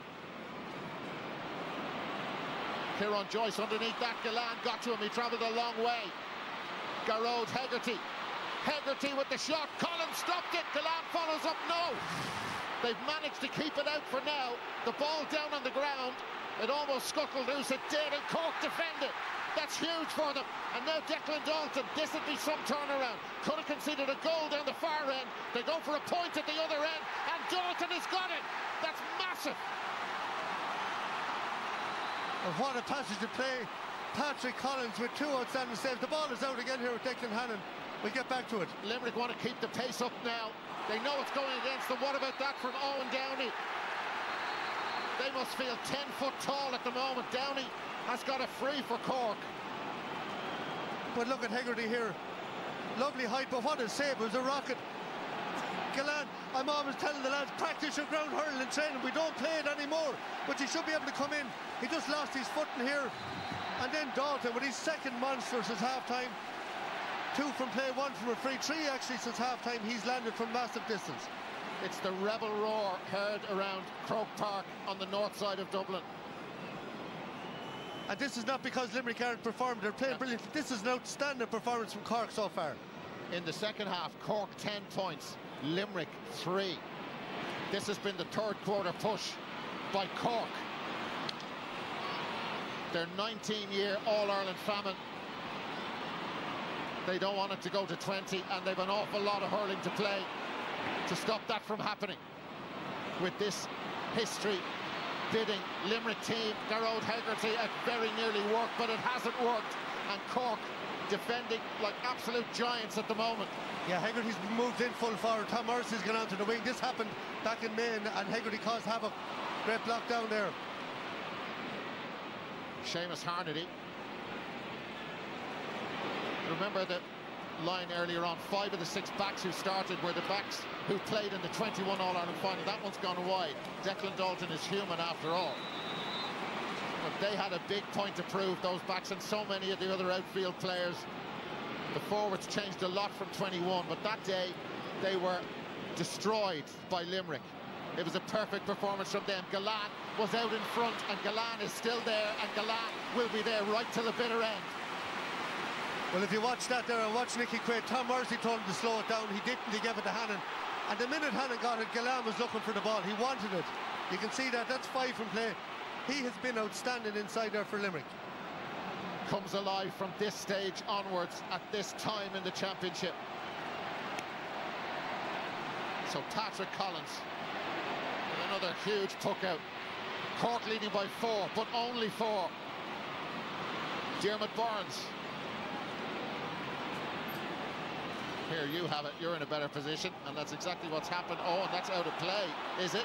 No, it's still in play. What a mistake. Cork punished them. Seamus Harnedy. Now that is an error, and we've seen a few of them from Limerick. You just don't expect to see them. No, in my case, he overplayed it, but like Seamus Harnedy, how long has he been on the go? He's 3 from play. He's the spiritual leader of this Cork team for the last decade. Hoggy, obviously, is well outstanding inside, but Harnedy is some battler. Nicky Quaid sent that one up very high. Seamus Flanagan just ran away from him. Mark Coleman picks up the loose ball. That Cork defence, resolute, teak tough, but the job is nowhere near done. Down the other end, here's Brian Hayes. Hayes still goes, that's a free. Dragged down by Sean Finn. From the moment Hayes had the ball, Finn was in trouble. Oh yeah, what a game he's had, what a year he's had. You know, he's a huge man, but he's great first touch, he's great skill. He's 1-3 on the board. You know, and you could see Sean Finn with that ball. He was looking for support. That's the goal. It wasn't there. Yeah, what a save. Kieran Joyce was behind Aaron Gallant. It certainly played a part in. No, absolutely. No, he got a touch, and but I'd say Gallant would expect you to just flick that in. Patrick Horgan. Gets the point. 20 minutes left. A 6-point game.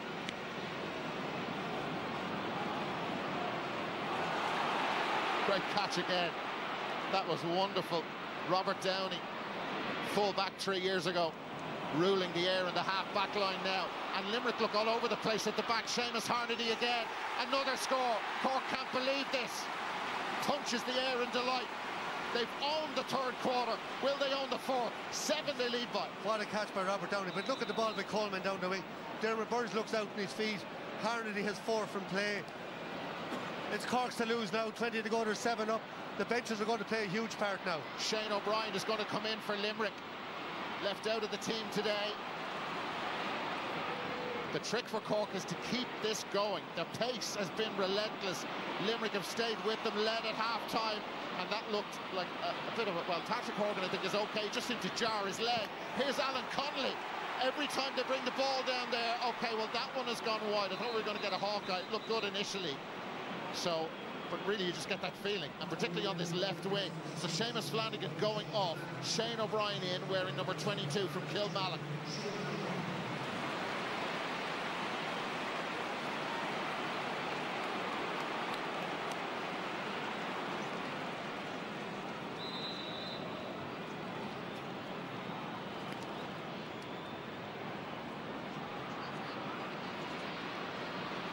Tom Morrissey. So that's a free in. Aaron Gillan on the move for it.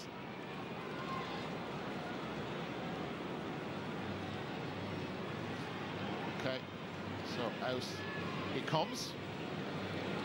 Yeah, you think Limerick are going to need a goal. I think at some stage, you know, it's going to be a big battle to get back in. The way Cork are going, they don't look like they're tiring. They're full of running. They haven't sprung their bench yet. They've Robbie O'Flynn, they've Shane Kingston to come. And a whole lot more, but to keep this pace going, they will have to freshen things up. It's very warm out there.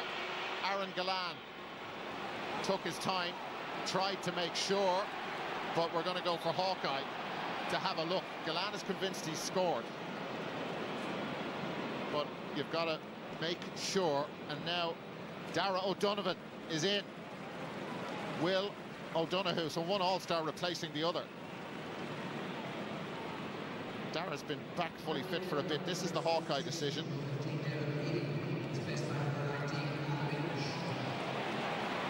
So that's a point. Yeah, it's just inside. Okay.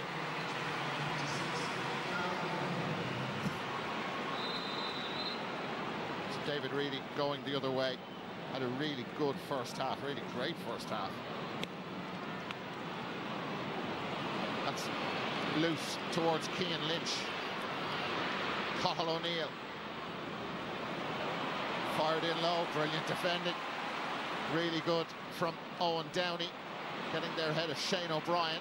Ball breaks loose. Dermot Burns, Dara O'Donovan. Seems strange to not see him wear a midfielder's number on his back. There was no issue there. Sean O'Donoghue and Gillan went for the ball. Gillan hit the deck. Referee saw nothing wrong. Now Patrick Collins, this will drop right on the 20. Bodies flying all over the place. The loose ball, that's wide from Brian Hayes. Oh no, it seems he's given a point. I think it's wide. I thought it was wide. I thought that was wide.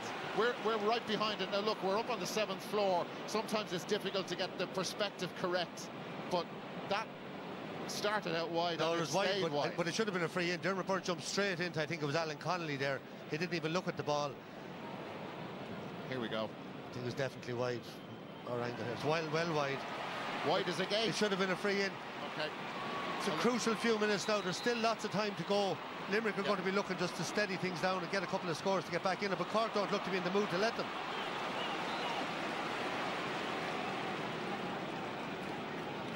Well, there's no doubt that the Cork public, they travelled in massive numbers. Some estimates at 50,000. I'm not sure how right that is. It's impossible to tell, but they really have reconnected with this team. Here is Kyle Hayes. The Limerick fans always connected with their team after all the history they've made and all the things they've done. That's a brilliant point from Kyle Hayes. And this Limerick team will not be gone until way after 70 minutes. The ball is back in play very quickly from the puck out. Dara Fitzgibbon. Point for Hayes at one end, and Fitzgibbon has nearly sent that one out of the ground, and he has. It's a point for Dara Fitzgibbon. But Limerick again lost concentration. Credit to Collins with the fast puck out. Yeah, great quick puck out, but you know, I don't know, there's players are supposed to be outside. It's hard to defend, but how does somebody not pick up someone like Dara Fitzgibbon? He has to be covered all the time. So Fitzgibbon in acres of space. So now we are going to have a throw ball. I can't remember if we had one of these. No, I think it might be the first one, but that is Kieran Joyce, and everybody I think will be quite happy just to have a little breather now. Yeah, great pick up by Joyce. Just got a bit of an accidental knock there.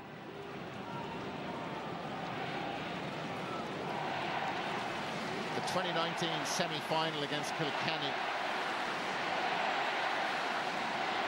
That was their last defeat at this stage of the championship. 4 All-Irelands in a row.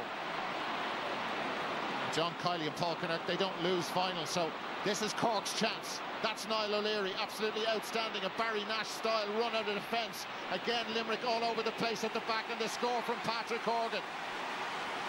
That's 7-0-3.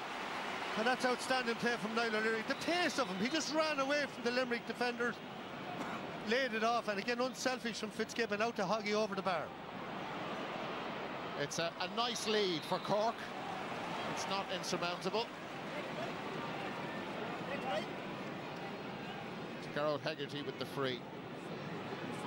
It's a big lead, I think, though, in the context of the way the game is going there. Cork, every time the ball goes up, they look dangerous. All of their forwards are adding something. Like Dalton is 2 from play, Shane Barrett 3 from play, Harnedy 4 from play, Hayes 1-3 from play, Connolly 3 points from play, Hoggy 2 points from play. That's unbelievable from 6 forwards to be operating at that level. Dermot Burns.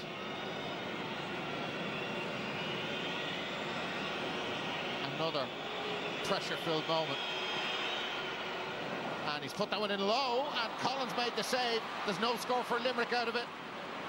And Cork, well, there's a really good block down in there, and Aaron Gallan has got it. Maybe they will get a score out of it. Comes back out to Shane O'Brien. O'Brien, just a beautiful strike of the ball and a wonderful score, and he's in the game.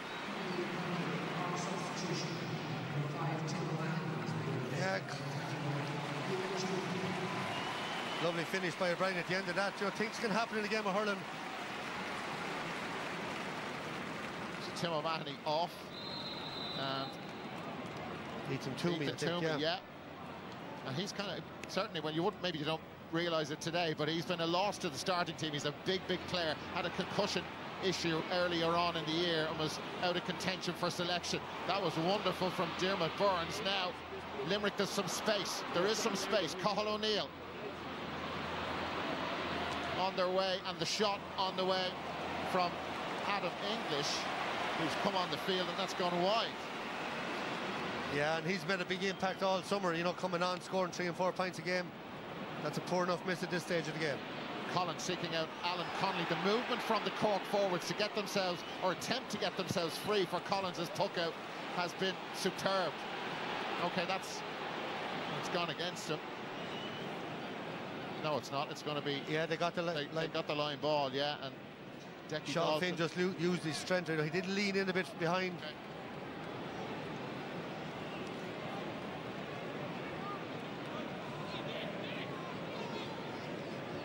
Patrick Collins has been so central to this performance today. You know, he made a couple of just unbelievable saves, particularly that save in the first half from Gallan, but his puckouts and the way he's had to spray the ball so far, 90-100 yards at ease, is huge. Here's Decky. Has this in his locker. It's drilled in low. Went into the side net. It's wide. So look, we're just reaching the hour mark. What do you think? 6 points enough for Cork? Yeah, look, it should be, because they are still scoring, but look, Limerick, they need a goal, I think. These are the championship minutes, and that was a wonderful catch. And that's a championship score, really good score from Adam English. Yeah, but 2 for him. It's a brilliant score, but it's the wrong option. Tom Morrissey was gone straight through the middle. He was on his own. There was nobody within 30 yards of him. He should have flicked it over the top, and that goal could have come about. They'll have to try and engineer another opening. That's out of play.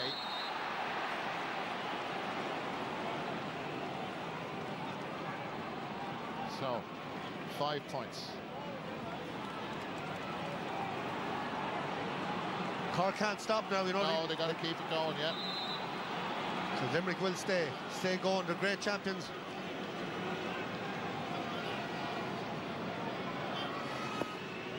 Darrow Donovan with the sideline cut. Oh, fabulous from Robert Downey.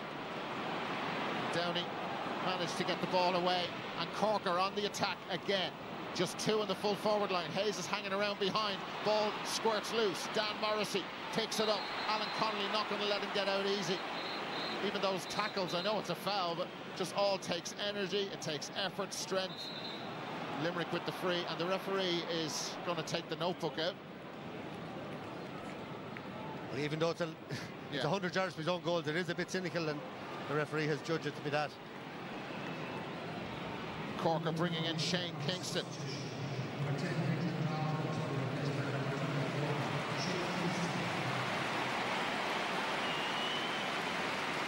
And we know on his day what he can do. Dalton going the other way. Kingston gone straight in on the right-hand side of the Cork attack. Galan goes up after it. Great catch, Aaron Galan. Spins around. Normally, the end result is a white flag. And there is one. So now, that lead has been chipped away at. Yeah, and then, you know, I feel the next one, that's an unbelievable score. Galan has had some game. He's had brilliant games here. I don't know if he's had a better game than today. You know, they are serious scores to come down with that ball and make room for himself and put it over. Turnovers won, amazing, 26 each. Kingston, now he's run straight into Dara O'Donovan. And the medics are on straight away. Sorry, it was Seamus Harnedy, my mistake, apologies. Shane Kingston's okay, but that hurt Seamus Harnedy. Yeah, it was into the chest, slightly missed time, but it was a hard hit and yellow card. Yeah. So, more changes. Limerick, Aidan O'Connor for Tom Morrissey.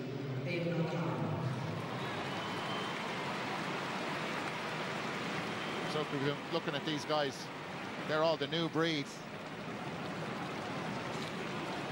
Yeah, a huge play by Harnedy again. What a game he's had, you know, showed for that. How many times have we seen that? Shown for that puck out, takes it so securely. He is definitely winded. That was a very, very hard hit. Yeah. So the scores have dried up a little for Cork. Patrick Horgan to keep the scoreboard ticking over. 7:04.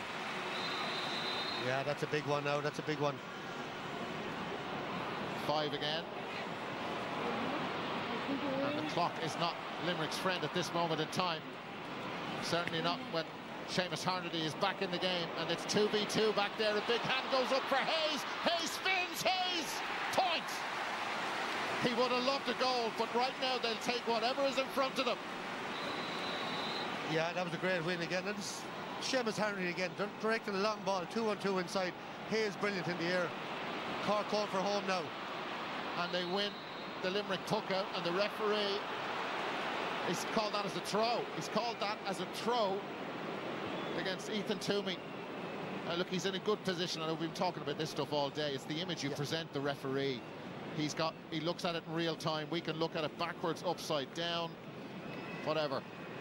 The decision has been given as a free. Exactly. The frustrating thing is, you know, the amount of them, and there's a couple given here and there.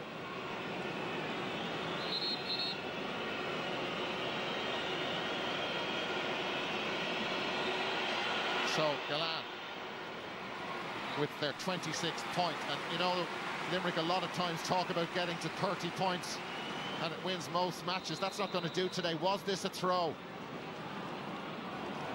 Oh, actually the replay's been shown in the stadium as well. What did you think of that? I think it's a hand pass. No, throws it up. I was looking at it, yeah, the daylight. There's an announcement here in the stadium. I don't know what it's about, but it's not affecting us, and it's not affecting what's happening out on the field with those 30 players. 66th minute. Cork leading, the 4 in a row All-Ireland champions, in the fight of their lives. Again, we've seen them so many times over the years come out the right side of it. Cian Lynch been responsible for getting them out of trouble and digging them out of tight spots many times. The Cork crowd wanted a foul for the hand pass there. There's Dara O'Donovan, the All-Star, one of several All-Stars still out on the field. And it's an opportunity, a scoring opportunity for Limerick, which is taken by Shane O'Brien. Yeah, you're dead right there. That's what they're looking for, is the throwing ball. That's right in front of the ref.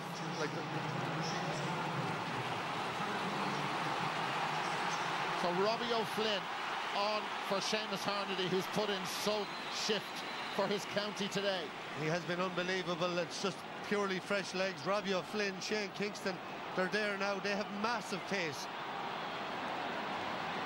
The puck-out routine trusted again by Patrick Collins and Cork. Not getting as much distance on it, but all they want is the ball. Here's Shane Kingston, a wizard on his day, just slipped. Turf obviously a bit greasy here. Now it's Shane Barrett, big block down, massive block down by Kyle Hayes, who's been trying to get himself into the game, doing lots of defensive work. That is a Limerick ball. That's a serious block down by Hayes. Watch him coming across here, eyes on the ball all the way.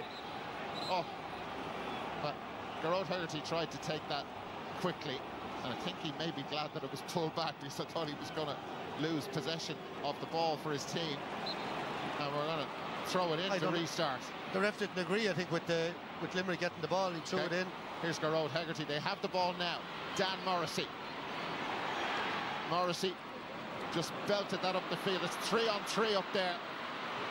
3 attackers, 3 defenders. They won't panic, Limerick. They certainly won't panic. And there's Adam English with the score. Massive Limerick roar. They won't go away. They're not going to give up this Liam McCarthy without the fight of their lives. That's a brilliant score, brilliant balance. O'Brien and English 2 points each as they come on. They're inside there, the two of them now. With Galland, Limerick need to keep winning possession, get it in there. What a catch by Lynch. Absolutely, here they come. This is why they're All-Ireland champions 4 times in a row. Garrod Hegarty missed what you call a sitter in the first half, and he's nailed that one. And he's just strolling nonchalantly around Croke Park as if he's out in the back garden. Michael talked about it earlier. Lynch set it up, 2 between them. And it's their ability to keep their shape. Hayes has gone centre-back for the last 20 minutes to get him more involved, or 15 minutes. Lynch has picked up Dara Fitzgibbon. Both moves have worked well. Now you're going to see what Cork are really made of. I know they're leading, but it doesn't feel that way. Another Cork puck out, because it's going to come straight back at them. Dermot Burns fouled. The Cork supporters who are sitting near us are livid with the referee. They don't think it was a free. I think the referee actually is going to get the notebook out as well. Yeah, he'd nowhere to go, Dermot Burns. He was trapped in there. Bit of a knee, I think, came up there. That's it. We're going to probably have 5 minutes extra time, so there's still loads of time. So a yellow for Brian Hayes. This is it. And like it's high hurdles at the Olympics. There's nowhere to go, as Michael said.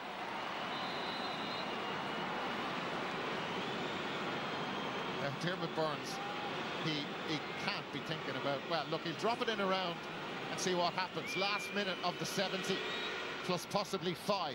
This is dropping short on the 13-metre line. Wonderful catch, brilliant by Dara Fitzgibbon. He's been awesome today. Mark Coleman hasn't been far behind. Their lead has been chipped away at. Shane Kingston. All very tight. The pressure arrives over there. Ball turned over. Here they come. This is Shane O'Brien. O'Brien, talk about impact sub. He's put that wide. Wide from Shane O'Brien. The lead is still at 2. Shane Kingston fumbled that again, and what a pick-up by Adam English. A lovely ball. Look at the way he switched hands here. That's outstanding skill. Shane O'Brien maybe should have kept going with that. In the context of the game, that's a massive wide. So we know this is going to go deep. Galland tried to put pressure on. It's 4 minutes we're going to have added on. 4 additional minutes, and Cork's Shane Barrett has the ball. Massive game he's had for them. Barrett with Sean Finn in front. Barrett for Cork.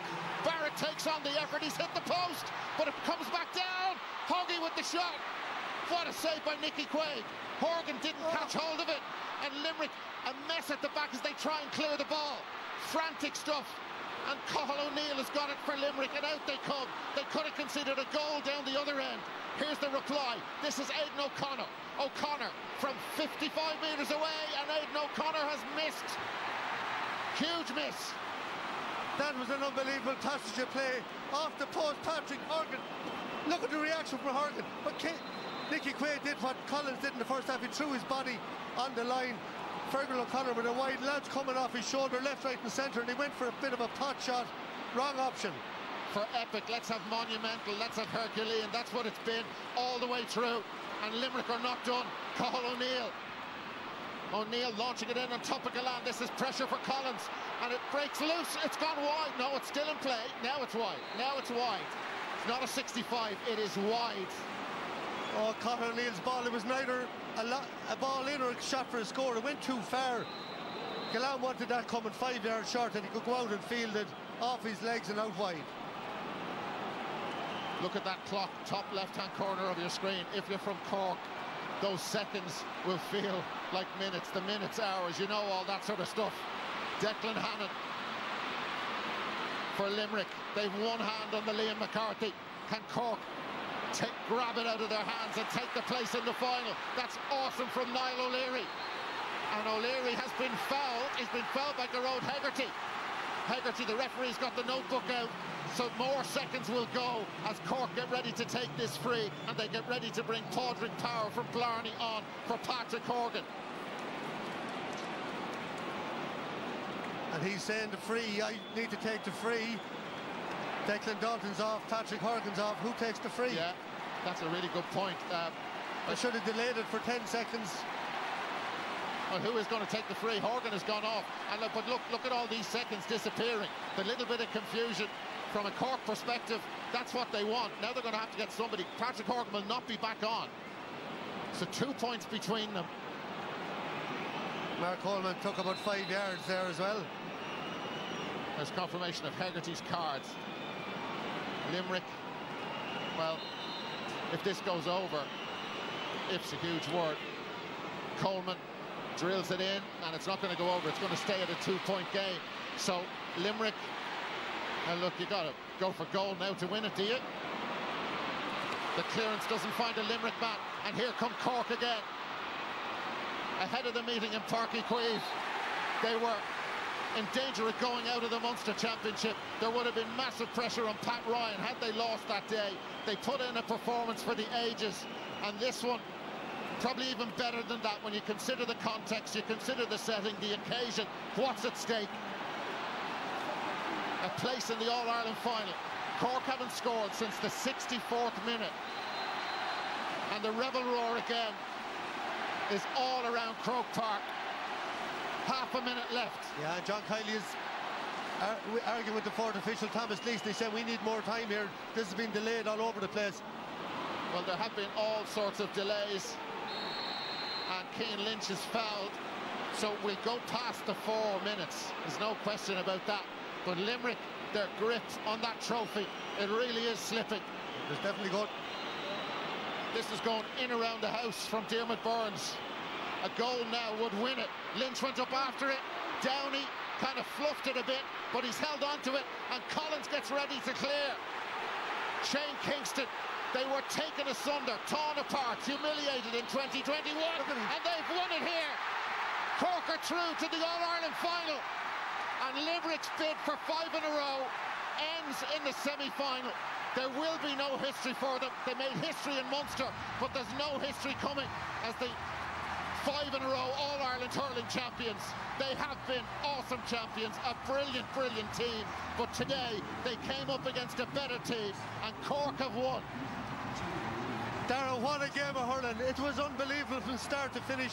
The pace never diminished, and I have to say Cork fully deserved that win. They depended very strongly on the starting 15. Their 6 forwards, I said it during the game, they were absolutely outstanding, from Declan Dalton through to Brian Hayes.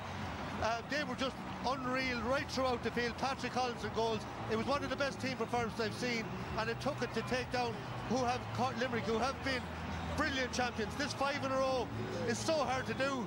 We saw the Dubs footballers do it. Kilkenny couldn't do it, Limerick couldn't do it, but they gave it everything. It was a fantastic performance.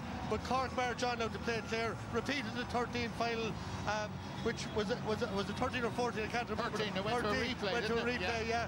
And Shane O'Donnell and Tony Kelly and John Conlon won that day. And now Hoggy and Harnedy, they'll be back for more, and they'll want their day in the sun. But what a game, what a weekend of hurling. And this is like the All-Ireland, as you said, but it's not the All-Ireland. There's no Liam McCarthy Cup given out today. And Brian Lohan and his management team and everybody from Clare will have enjoyed watching a game for the ages. They could write songs about this. There might be a movie. What do they do if they win the final? But it's going to be an amazing final. But Limerick have been incredible champions as well. Well, they have been incredible champions. And, you know, Aaron Gallan is arguably, you know, I don't know, the man of the match is there. It's probably not Gallan because he's from Limerick, but he was up there giving a brilliant performance. What a game. Just what a privilege to be here. It sure is. Now, let's find out who the man of the match is, because I think I've been told in my ear, but we haven't heard. But anyway, Damien Lawler will tell us. Yeah, to give you the full-time score. What a day, what a game. Cork win. 1 goal and 28 points. Limerick, 29 points. Well, before we go down to Damien, who is with the man of the match, thank you, Dara and Michael. Michael is correct. Aaron Gillan certainly featured as one of the contenders. Joe Canning, though, there were many core contenders as well. Yeah, there was a lot, in fairness. Any of the half-forward line, any of the half-back line. But for us, Brian Hayes, without a shadow of a doubt, was brilliant today. Just listen to that noise. Brian Hayes will be soaking everything up, you'd imagine, while he's with Damien. Thanks a million, Joanne. And Joe Hegarty from Centra is here to present Brian with the Centra man of the match. Brian Hayes, you are the Centra man of the match. How does it feel to be in an All-Ireland final? It's brilliant, you know, it's everything we wanted to be at the start of the year, and, you know, it's great to see the Cork crowd like this. And we deserve it, I think, you know, after the first 2 games we had, so we're just delighted. You came out today and you ran at Limerick from the start until the very, very end. What were the last couple of weeks like in training, just to get that mindset and to keep it going the whole way through, Brian? Yeah, we had the 2 games, you know, the quarter-final and the prelim quarter-finals, you know, and we felt like we didn't perform as much as we wanted to, so we just hit the ground running in training, and we knew that we had it when we beat Limerick the last time, so we tried to do the same now again today. Just in training the last few weeks, could you see this performance coming? Your half-forward line, your full-forward line shot the lights out, and your defence didn't waste the ball. Could you see that coming in training? Yeah, 100%. You know, we're firm believers that the hardest games we're getting are internally. You know, our AVBs are absolutely hopping every night, and, you know, we need to drive that again the next 2 weeks, hopefully. Just the last question for you, Brian. Over the last year and a half, a couple of narrow victories. It wasn't always going your way. How resilient is this squad just to keep in there and bounce back like you have this season? Yeah, you know, we believe 100% in our own team, and, you know, that's testament to Gary Keegan there. We do a lot of work with him, and, you know, we had that belief regardless of results and getting pipped at the end, and we just believed, and thankfully we got over the line there again in the end today. They'll be happy in the bars tonight. Brian Hayes, Central man of the match. Well done, Brian.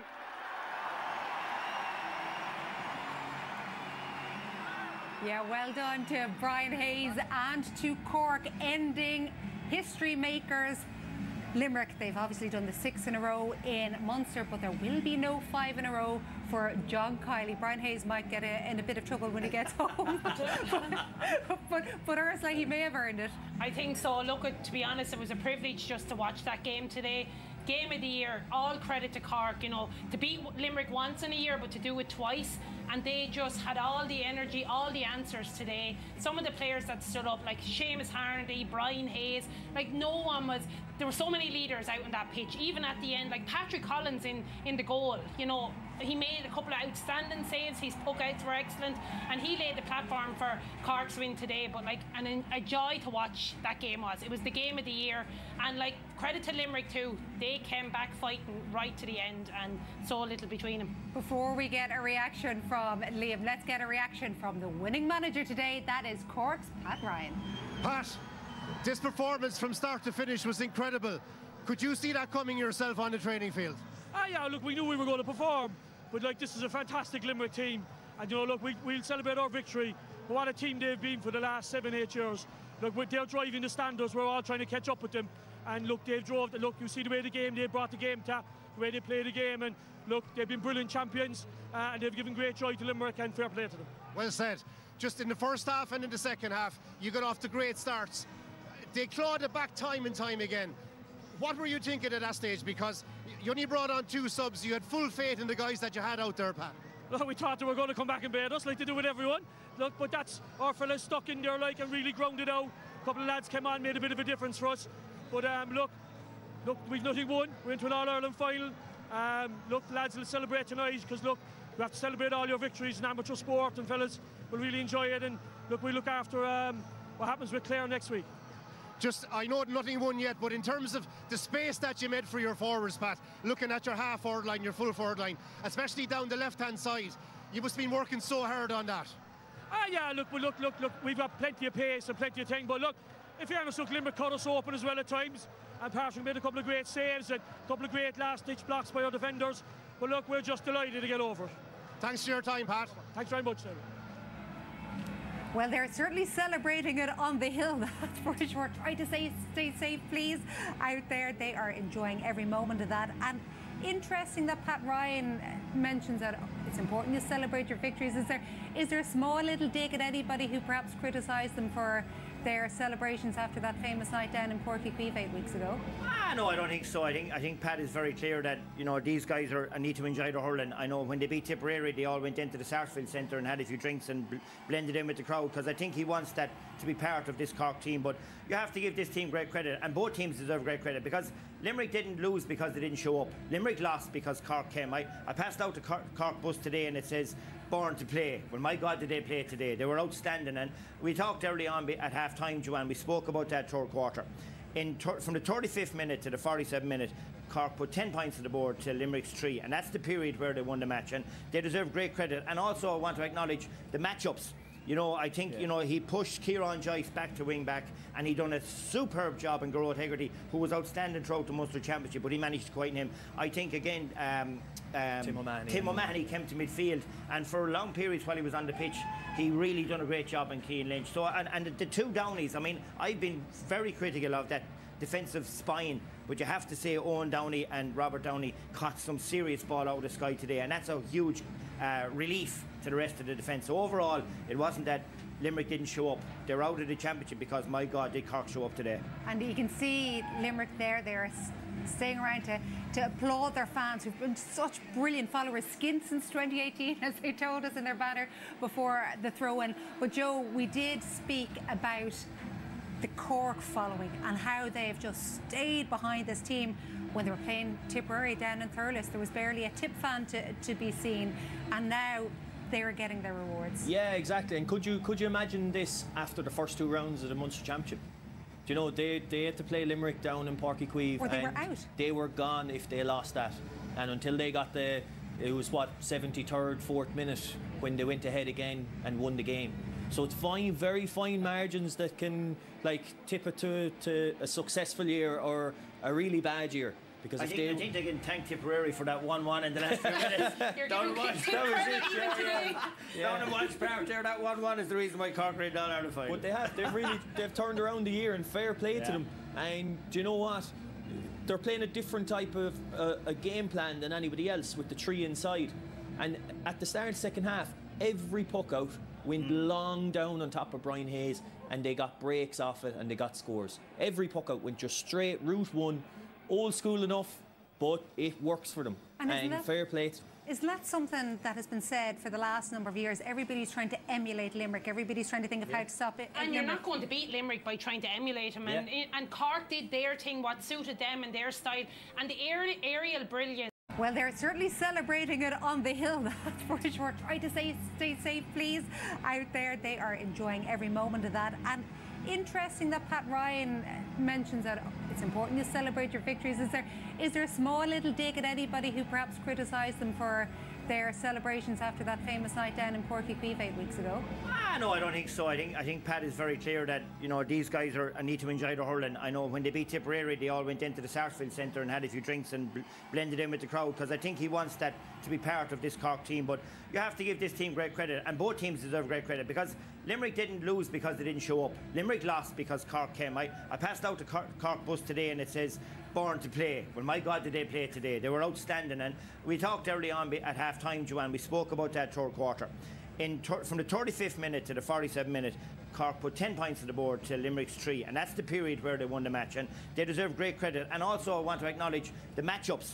You know, I think, you know, he pushed Kieran Joyce back to wing back, and he done a superb job in Garrod Hegarty, who was outstanding throughout the Munster Championship, but he managed to quieten him. I think, again, Tim O'Mahony came to midfield, and for long periods while he was on the pitch, he really done a great job in Cian Lynch. So, and the two Downies, I mean, I've been very critical of that defensive spine, but you have to say Owen Downey and Robert Downey caught some serious ball out of the sky today, and that's a huge relief to the rest of the defence. So overall, it wasn't that Limerick didn't show up. They're out of the championship because, my God, did Cork show up today. And you can see Limerick there, they're staying around to applaud their fans, who've been such brilliant followers, skint since 2018, as they told us in their banner before the throw-in. But Joe, we did speak about the Cork following and how they've just stayed behind this team.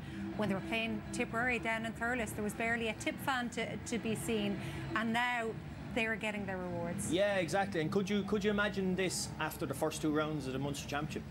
Do you know, they had to play Limerick down in Páirc Uí Chaoimh. Or they were out. They were gone if they lost that. And until they got it was what, 73rd, 4th minute when they went ahead again and won the game. So it's fine, very fine margins that can like tip it to a successful year or a really bad year. Because I think they can thank Tipperary for that 1-1 in the last few minutes. Down in Walsh, that was it. Down in Walsh Park there, that 1-1 is the reason why Cork are in All-Ireland final. But they've turned around the year, and fair play to them. And do you know what? They're playing a different type of a game plan than anybody else with the 3 inside. And at the start of the second half, every puck out went long down on top of Brian Hayes, and they got breaks off it and they got scores. Every puck out went just straight, route 1. Old school enough, but it works for them. And fair play. Isn't that something that has been said for the last number of years? Everybody's trying to emulate Limerick. Everybody's trying to think of how to stop it. And you're not going to beat Limerick by trying to emulate them. And Cork did their thing, what suited them and their style. And the aerial brilliance of Cork in the attack today, like Brian Hayes, Alan Connolly, Declan Dalton, like these guys are well able to match the Limerick defence in the ball-winning stakes. So, like Joe's right, and we said it beforehand, the breaks today, and Cork were first on them every time, and that's where they got so many scores. How difficult is it when you were trying to gel all these? Because we saw, and you came in for the stick when you were with Tipperary. Oh, you should be bringing through the younger players. Why have you still got the older players? Did Pat Ryan get that mix exactly right? Because, and we mentioned this the last day the Cork were playing, the older Cork players who got the stick. Patrick Horgan was there again today. Shamey Harnady's performance from start to finish till he was taken off. He must have been half dead by the time he went off. And we were actually sitting here and coming in to get ready for this piece here. And Patrick Horgan, we've seen Patrick Horgan going off, and Cork after winning a free were saying, "Bring you back on your man." You know what I mean? You thought that might have been crucial. You know, when in a 2-point game, you know, a point at that stage was going to be a big score. But it's about getting the blend right, you know, between youth and experience. I mean, you see Seamus Harnedy and what he brought to the play. How long is Seamus Harnedy doing that job for Cork, picking off 3 or 4 points? I mean, Dara Fitzgibbon scores. I mean, all true. I think they had a lovely mix, but they have pace inside, Joanne. And I'd much rather be sitting up here as a backman than standing down there. I can tell you that, because the amount of pace that Cork team have, and all they want to do is take you on. And I also think Ursula highlighted Patrick Collins beforehand about his distribution. He had a 5-star performance today, especially in that second half. I thought the way he distributed ball, the way he found Declan Dalton, found Dara Fitzgibbon, made easy scores and created that gap that ultimately gave them enough space to hang on in the finish. Yeah, they got as you said, they got their matchups right. Even Declan Dalton and Kyle Hayes done a really, really unselfish job. He took him down the sideline looking for ball, but he was never going to get it. He was never going to get it, so he was trying to drag him out of the game. Like Kyle Hayes probably had his quietest game of the year, and that was because he was looking at Declan Dalton, and Dalton was just not in the general play, but he came up with 2 great scores again in the second half there as well when they need him. And his couple of frees, like the one that he was here on his own half back line, Declan Dalton, like what a strike, like, you know, and he makes it look easy. But to have, I think that takes the pressure off Horgan as well, because he's in closer to the goal, and Declan just takes full responsibility for those long frees, and he's just brilliant at it. There are so many different aspects that we can analyse of this game. We will do that very, very shortly. Liam, of course, stopped history back in 2010, and now Pat Ryan has done it this afternoon. No 5 in a row for Limerick. We'll have much more analysis and reaction to this. First of all, though, here's a chance for you to win with a competition. We want to give you the chance to win a 2-night stay with breakfast in all 6 Soho hotels, a group of contemporary 4-star hotels across beautiful Ireland. You will be treated to a luxury stay in the Castle Oaks House Hotel, the Castle Troy Park Hotel in Limerick, the Athlone Springs Hotel, the Charitable Park Hotel in Cork, the Lochray Hotel and Spa in Galway, and the Collection Hotel in Portlaoise. That's your weekend breaks away sorted for the year. You'll also get to explore all these wonderful and diverse collection of hotels, from food, leisure facilities and lots more besides. Check it out on sohohotels.ie. So, for your chance to win all 6 of those hotel breaks, answer this. Which of these is a current player for the senior Kilkenny hurling team? Is it Seamus Flanagan or TJ Reid? To enter, call the number on screen or text the word GAME followed by your answer and name to 57886. Maximum cost per entry is €2.50. You must be over 18 to enter. Lines will close at midday on Monday 8th of July. Full details are on rte.ie/competitions, where the lucky winner will also be revealed.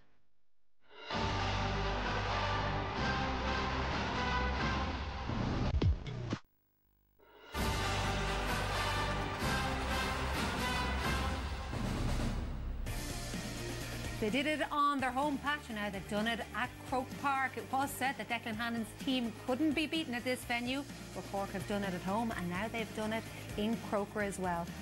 So, gutting for the Limerick lads, but Cork march on to their first All-Ireland final since 2013. Interestingly enough, it was Clare they faced back then as well. It was Clare who came out on top in a replay back then as well. What's going to happen this time? We have live coverage for you on Sunday, the 21st of July. Throw-in is at 3:30, but we'll have lots of build-up to it as well.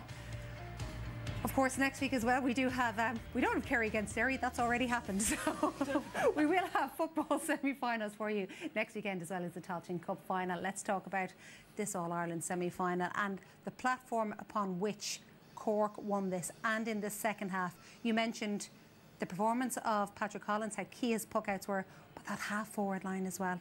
Yeah, you know, and because we felt coming in, it was a big area to feel it was going to make a huge difference. But you know, you have to say there's some energy in this half-forward line from Cork. As soon as the ball comes, you can see the movement. There's runners coming everywhere.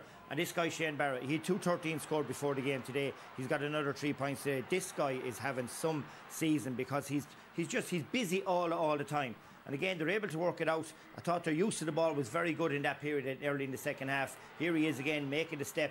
Watch this, you know. I mean, again, Declan Hannon, your worst nightmare, chasing him down, and he gets another great score. And it really gave them a great platform, I thought, in that second half. And they weren't getting much exchange on the far side. So a lot of it, but Declan Dalton, you know, slips over here onto this side and strikes over a great score. Yeah, so... For Cork, definitely, like, they worked so hard when they didn't have the ball as well. And Harnedy was, like, he was everywhere, in fairness to him. And they got a lot of scores in Diarmaid Burns' area. So they did target Burns more so. As I was saying, Kyle Hayes, they kept the ball away from his side. But Harnedy was brilliant all day, and he was everywhere, in fairness to him. And I think he was happy enough coming off. He was doing a few fist bumps to the crowd.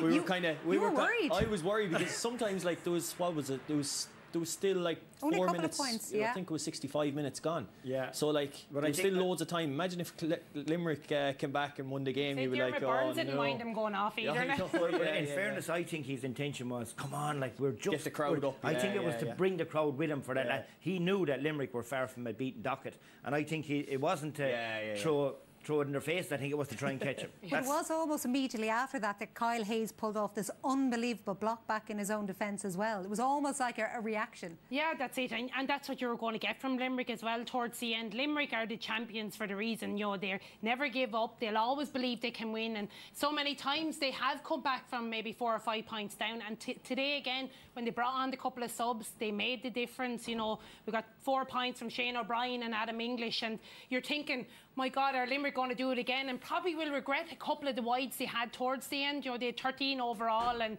probably a little bit disappointing that they didn't. Maybe they could have got an equaliser, but like Patrick Collins, like, this was a brilliant save. But look at Kieran Joyce, how quick he comes in to stop Galan, and they don't just clear the line, they do it in a composed fashion. They bring out the ball, they seem to have more time than anyone, and that's what, you know, we spoke, they had to play with defiance today, and they did that in buckets today. Obviously Limerick, you know, Shane O'Brien came in, and as he's done in previous games, you know, he made an impact because we've spoke so often about the strength and depth with Limerick, and they were always going to fight back. They weren't going to die down and make it easy for Cork. And to be fair, you know, they did rally to the end. You know, Darragh O'Donovan, his first game of the year, and a great ball in again, and they got the breaks here. Shane O'Brien again, you know, so comfortable on his left and right, and they looked at a threat every time the ball did go in. But to be fair to Cork, they stood up brilliantly. Yeah, they did, and in fairness, that's all you want from your subs when they come in, is to make an impact. And in fairness to English and O'Brien, they done very well. You probably have to say, like, there was a big call to be made about Shane O'Brien not starting before the game. Maybe are you questioning then? Do you think he should have started? I think he had it. He got nearly man the match, did he, in the Munster final? So, like, you know, maybe, but you don't know. You can't question John Kiley, obviously. Well, he'll say that Shamey Flanagan drew 3-3 against Cork. Yeah, exactly. But it's small things in these games when you look back. and this is a close call, but I didn't feel it was a penalty. But I would tip my hat off to Aaron today, Joanne. I thought every ball that went into his corner today, it came into his hand, and he was busy all day. And it's actually quite surprising that at some stage over the 75+ minutes that they ended up with 29 points and they didn't put a green one beside it, because I thought they were dangerous, and I even in the last 5 minutes said to Joe, it looks like they're going to get a goal. So, Aaron Gillane, I thought really, for a guy that had 1 point in his last 3 championship games, the way he stood up in Croke Park today, I thought was really, really impressive, and I want to say well done to him. Yeah, and there is a reason why he is the reigning hurler of the year. You'd imagine there's going to be a new hurler of the year this year. We don't know from which county, of course. Surely some of Cork's half-forwards will be in contention, though. One of those who really stood out yet again today was Declan Dalton. Here he is. Declan, even though there's no championship won yet, is this up there with one of the greatest days in your Cork career? Yeah, this now when the day down in Páirc Uí Chaoimh was an unbelievable day. Look, we have a good 2 weeks ahead of us now, so we have to drive on. We're not done yet, and look, Clare put up a great performance yesterday, so that's going to be no easy task against them either. Hard work is the secret, I guess, because you've had to fight hard for your place over the years, Decky. Nobody's ever doubted your talent, but I suppose the team has had to fight hard to get the right to be here today as well. Yeah, look, it's down to hard work at the end of the day. Like tactics only get you so far, and it's the hard work that makes that all come together. So, that's what we pride ourselves on as well. Just over the last couple of weeks, you knew you had to go up through the gears after the Dublin and Offaly games. Could you sense that coming? Yeah, look, we weren't good enough in our own heads against Offaly and Dublin. So, look, we just had to drive on in training, put each other under a small bit of pressure in training, and then today came out in a performance that we got over the line and only a 1 or 2 point win. So it's a great day for Cork hurling. It's just a little fella DJ here with you, and your own club, Father O'Neill's, all the hard work that's gone into your club over the last 10 years. It's a proud day for everybody, I guess, just to see the development of you and the team, even though you haven't won the championship yet. Yeah, 100%. Like we were up here in 2019 and we lost by a point. So that was tough for the club, and we won an All-Ireland, Junior Ireland back in 2005. So we're obviously going through a process, and it's working for Father O'Neill's, and obviously it's nice to see me and Joe on the panel. But obviously there could be a few more of us. We'd like for a few more of us anyway. But no, it's you know what, it's a building process, and same with this Cork hurling team. It's just a building process, and we just got to keep building and get better. Look after the young lad. We'll see you in a couple of weeks' time. Thanks very much. Thank you. Absolutely adorable. Another hurler on the way up for Cork.